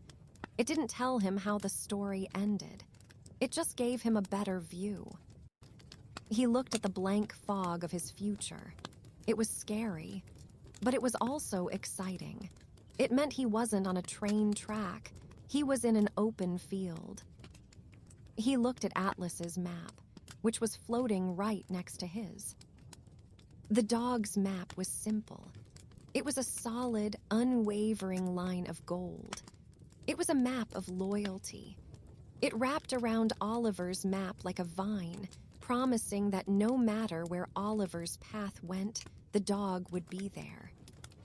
"That's all I need to know," Oliver whispered. He turned away from his globe. He didn't need to see the end of the movie. He spent the rest of the night exploring other sections of the library. He saw the map of a great storm that was forming over the Atlantic. He saw the map of a migration of monarch butterflies, a river of orange wings spanning a continent. He saw the map of a song, traveling from a songwriter's head to a radio to a listener's heart. It was beautiful. The world was a web of connecting lines. When the tug came, Oliver felt ready to go back. He returned to his body. The next morning, his mom asked him at breakfast, "Ollie, have you thought about what you want to do for your science project? The deadline is next week." Oliver smiled. He buttered his toast. "I haven't decided yet," he said, "but I have a lot of ideas. I'm just sketching them out." He looked at the blank page of his notebook. It didn't look empty anymore. It looked like a map waiting for an explorer. The moon garden. The moon had always been Oliver's nightlight. It hung in the window of the blue house, changing its shape from a smile to a coin and back again. It was the ultimate destination. The watchers in the lighthouse looked at the sea, but the dreamers looked at the moon. "It's a long flight tonight, Atlas," Oliver warned. Atlas, who was chasing a flea on his flank, stopped and looked up. He gave a brave sneeze. "I'm ready." It was Tuesday. The sky was clear. They lifted. They didn't stop at the clouds. They didn't stop at the aurora. They kept going. They left the atmosphere. The blue sky faded into indigo, then into the deepest, purest black Oliver had ever seen. The stars stopped twinkling because there was no air to distort their light and became steady, burning needles of diamond. The silence was absolute. It was a vacuum silence. It was a silence so profound that Oliver could hear the hum of his own spectral energy. They flew toward the silver orb. It grew larger.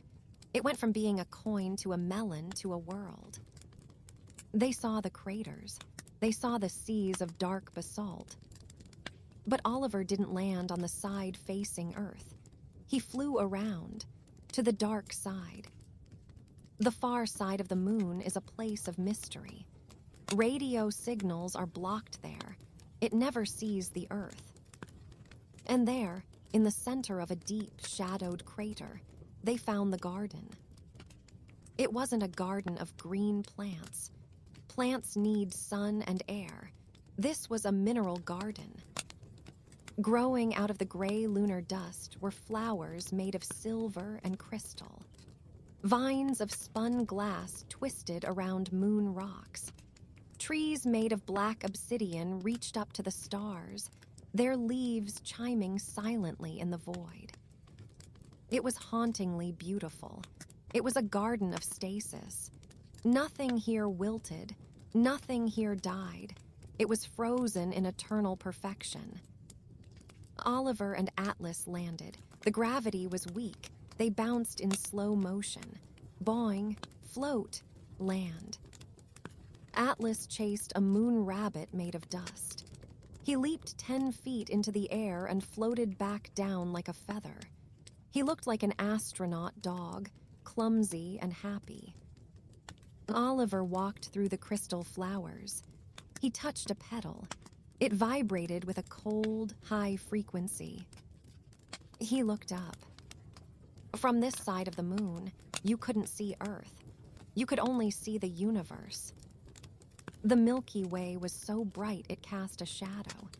Galaxies spiraled in the distance. Oliver felt a strange sensation. Loneliness? No, solitude. There is a difference. Loneliness feels empty. Solitude feels full. He was the only boy in the universe right now, and that was okay. He found a bench made of smooth moonstone. He sat down. Atlas floated up and settled on the bench beside him, curling his tail around his nose. They watched the stars. It's quiet, Oliver thought. No thoughts here, no worries. The vacuum of space sucked away all the anxiety. You couldn't worry about a spelling test when you were looking at a nebula. Oliver closed his eyes, even though he didn't need to. He meditated on the silence. He let the cold, clean energy of the moon wash over him. He felt his mind expanding. It felt like his brain was unclamping, relaxing, letting go of the tight little knots of daily life. He realized that sleep was a lot like the moon. It was a dark, quiet place where you went to recharge. It was the far side of consciousness. After a long time, or maybe no time at all, since time is weird in space, he saw a blue light rising over the crater rim. The Earthrise. It was a marble of swirling blue and white. It looked fragile. It looked warm. "Home," Oliver whispered. The tug began. It was a long cord, stretching all the way across the void. They pushed off the moon's surface. The flight back was a free fall. They fell toward the blue marble. They fell past satellites. They fell through the atmosphere, heating up like meteors, but feeling only warmth. They splashed down into the thick air of Rainhollow. They slipped through the roof. When Oliver merged with his body, he felt heavy. Gravity was a blanket. But he brought a piece of the silence with him. His mind was quiet. The chatter of his thoughts had stopped. He slept the rest of the night without moving, still and peaceful as a moon rock. The Guardian's rest. Oliver had visited the dreams of his parents. He had visited the dreams of his neighbors. He had even peeked into the collective dreams of the Cloud Castle. But there was one dream he had never entered. It was Wednesday. A heavy fog lay over Rainhollow, muffling the world in white cotton. Oliver lay in bed, watching Atlas sleeping on the rug. The dog was running in his sleep again, paws twitching, soft yips escaping his lips. "I wonder where you go," Oliver whispered. He had always hesitated to enter Atlas's dream. It felt private. Animals were pure spirits. Did they even have dreams like humans? Or was it just a chaotic swirl of smells and instincts? Tonight, Oliver decided to look. He lifted. Atlas's spirit form was gone from the rug. The golden retriever was already deep inside his own bubble. Floating above the rug was a sphere of golden light. It didn't look like a soap bubble. It looked like a fuzzy tennis ball made of light. It pulsed with warmth. Oliver floated down. He didn't push his way in. He knocked gently with his mind. "Can I come in, boy?" The bubble shimmered welcomingly. Oliver slipped inside. He expected chaos. He expected squirrels. What he found was paradise. He was standing in a meadow, but it wasn't a normal meadow. The grass was knee-high and impossibly green. It was soft as silk. The sky wasn't blue. It was a vibrant shade of violet, a color dogs can see well. But the most amazing thing was the air. In human dreams, the air is clear. In a dog's dream, the air is visible. Oliver saw the smells. They floated through the air like colored ribbons. A ribbon of bright orange meant rabbit. A ribbon of deep brown meant earth. A ribbon of cool blue meant water. A ribbon of smoky gray meant sausage. Oliver walked through the ribbons. He could read the landscape just by looking at the wind.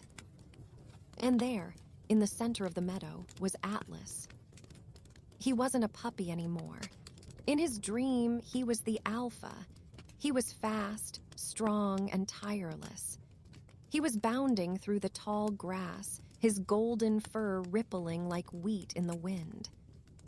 He was chasing a ball, but it wasn't just one ball. Every time he caught it and dropped it, another one appeared. It was the infinite fetch. Atlas saw Oliver. He stopped. He dropped the ball. He ran toward Oliver. In the waking world, Atlas loved Oliver. But in the dream world, Oliver saw the depth of that love. As Atlas ran closer, Oliver saw his own centribbon. It was a massive, glowing stream of gold. To Atlas, Oliver wasn't just a boy. He was the sun. He was the center of the universe. He was the source of food, safety, and scratches. Atlas tackled Oliver, not with weight, but with pure joy. Oliver fell back into the soft dream grass. Atlas licked his face. The sensation wasn't wet, it was just warm light. "You really love this place, huh?" Oliver laughed, burying his hands in the dream fur. Then the scene changed. The meadow dissolved. They were sitting on a giant, comfortable sofa floating in the sky.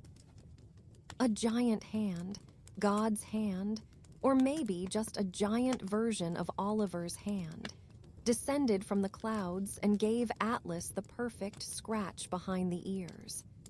The scratch that hits the exact right spot. Atlas closed his eyes, groaning with pleasure. Oliver realized that Atlas didn't dream of flying to the moon. He didn't dream of ancient libraries. He dreamed of simple things. He dreamed of comfort.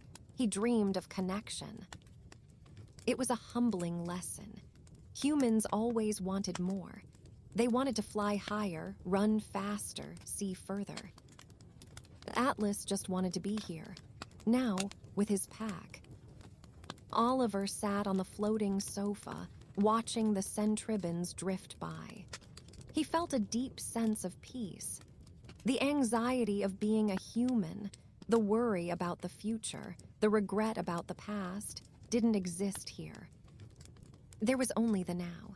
The ball, the scratch, the boy. Oliver stayed in the dog's dream for a long time. It was the most restful vacation he had ever taken. It was a vacation from complexity. When the tug finally came, signaling the morning, Atlas faded. The meadow dissolved. Oliver floated back to his body. He woke up. He looked at the rug. Atlas was stretching, doing a downward dog yoga pose, groaning with the satisfaction of a good night's sleep. He trotted over to the bed and nudged Oliver's hand with a wet nose. Oliver smiled. He smelled the doggy breath. It wasn't gross. It smelled like loyalty. "Good boy," Oliver whispered. "Who's a good boy?" Atlas wagged his tail. He knew the answer. It was him. It was always him. The Weaver of Dreams. Oliver had seen the library where lives were mapped. He had seen the artist who painted the clouds. But there was one question that still nagged him. Who connects it all? Why did Mrs. Gable's dream about a spelling bee connect to Mr. Griswold's dream about a beach? How did the train tracks of the Midnight Express stay aligned? There had to be an architect or a seamstress. It was Thursday night.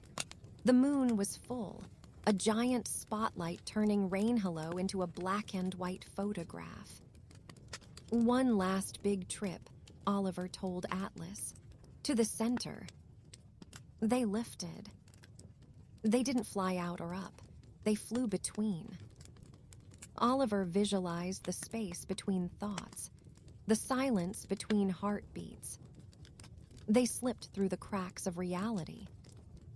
They emerged in a place that had no floor and no ceiling. It was a void of soft, velvet darkness. But it wasn't empty. It was filled with threads. Trillions of silver threads crisscrossed the void like a cosmic spiderweb. They hummed with light. Some were thick as ropes, strong connections like families. Some were thin as silk, passing glances. They followed the threads. All roads led to the center. And there, sitting in the middle of the web, was the weaver. Oliver had expected a giant spider, and he was a little nervous. But the weaver wasn't a monster. She was a grandmother. She sat in a rocking chair made of starlight. She wore a shawl woven from the night sky. Her hair was silver, matching the threads. Her hands moved with incredible speed, knitting, tying, knotting. She wasn't knitting a scarf.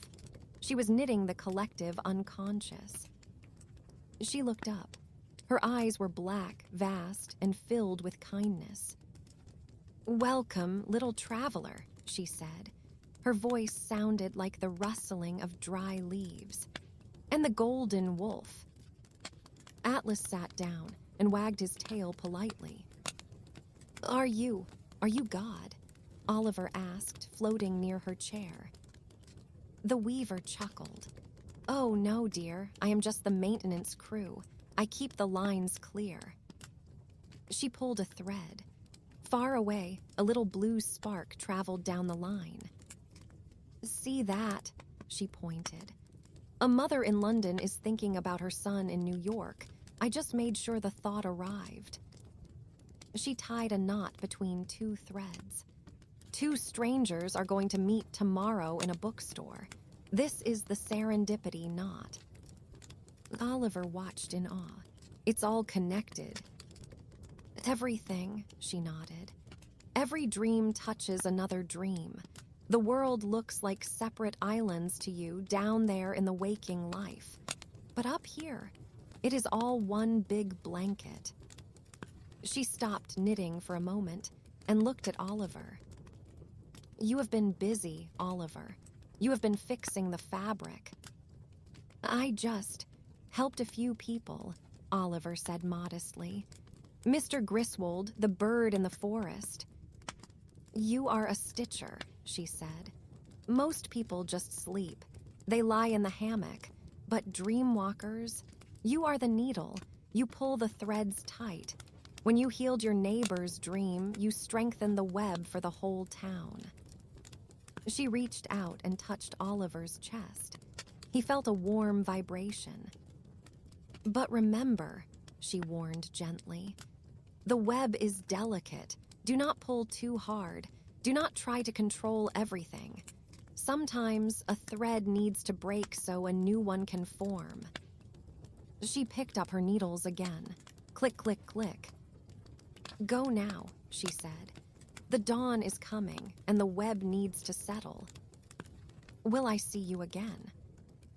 "You see me every night," she smiled. "Every time you close your eyes and drift away, you are resting in my shawl." Oliver and Atlas backed away. They watched the weaver working in the dark, her silver hands moving tirelessly, holding the world together with nothing but intention and love. They flew back up the tunnel of threads. The vision of the web stayed with Oliver. As they flew back to Rainhollow, he looked down at the houses. He didn't see separate roofs anymore. He saw the invisible silver lines connecting Mrs. Gable to the grocer to the postman to his dad. It was a beautiful, tangled mess, and it was perfect. He slipped back into his body. He felt the connection to his bed, to the floor, to the house, to the earth. He slept, feeling held. The sunrise.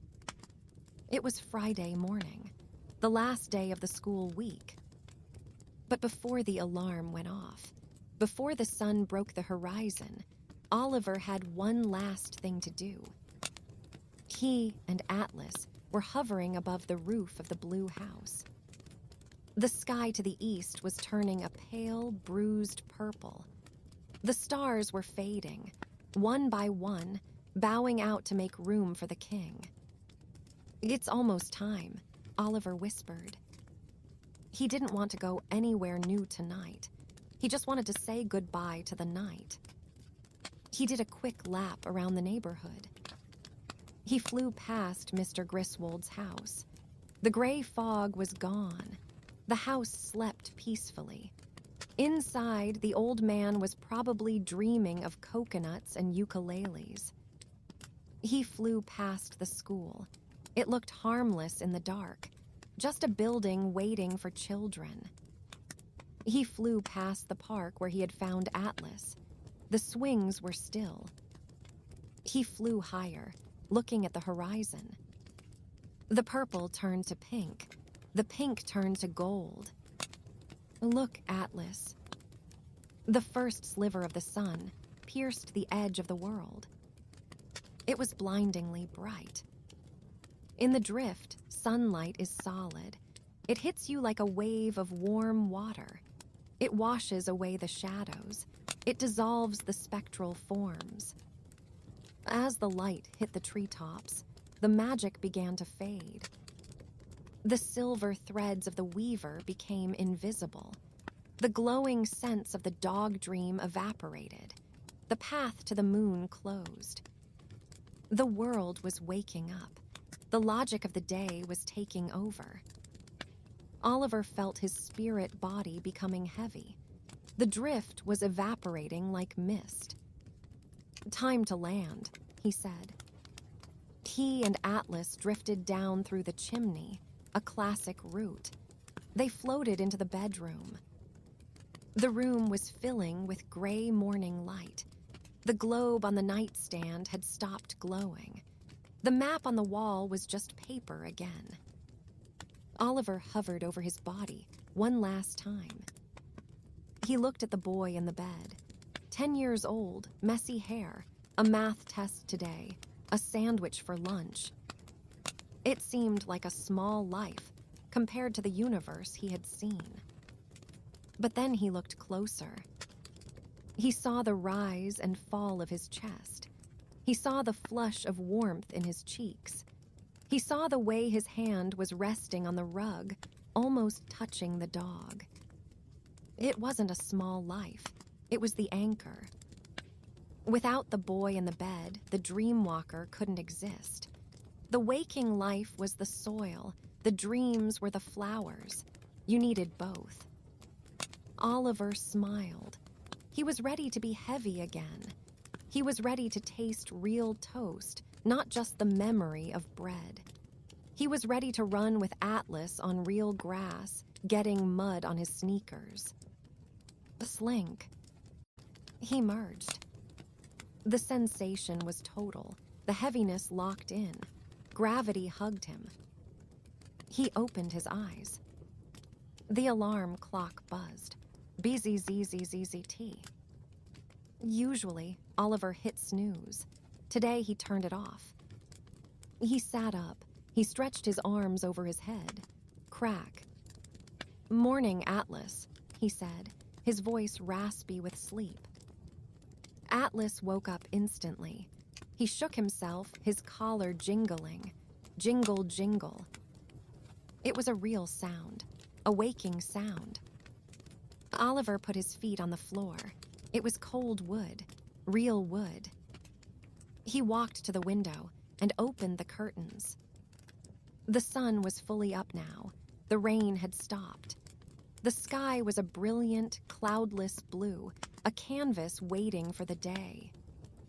Oliver looked at his reflection in the glass. He looked normal, just a kid. But he winked at himself. He knew the secret. He knew that the world was bigger than it looked. He knew that under the pavement were roots of stars, and above the clouds were castles of cushions. He knew that tonight, when the sun went down and the world got quiet, the map would open again. But for now, there was breakfast. "Come on, boy," Oliver said. "I smell bacon." Atlas barked, a happy, loud, real bark, and ran for the door. Oliver followed him, walking firmly on the ground, carrying the starlight in his pocket, ready for the adventure of being awake. The end.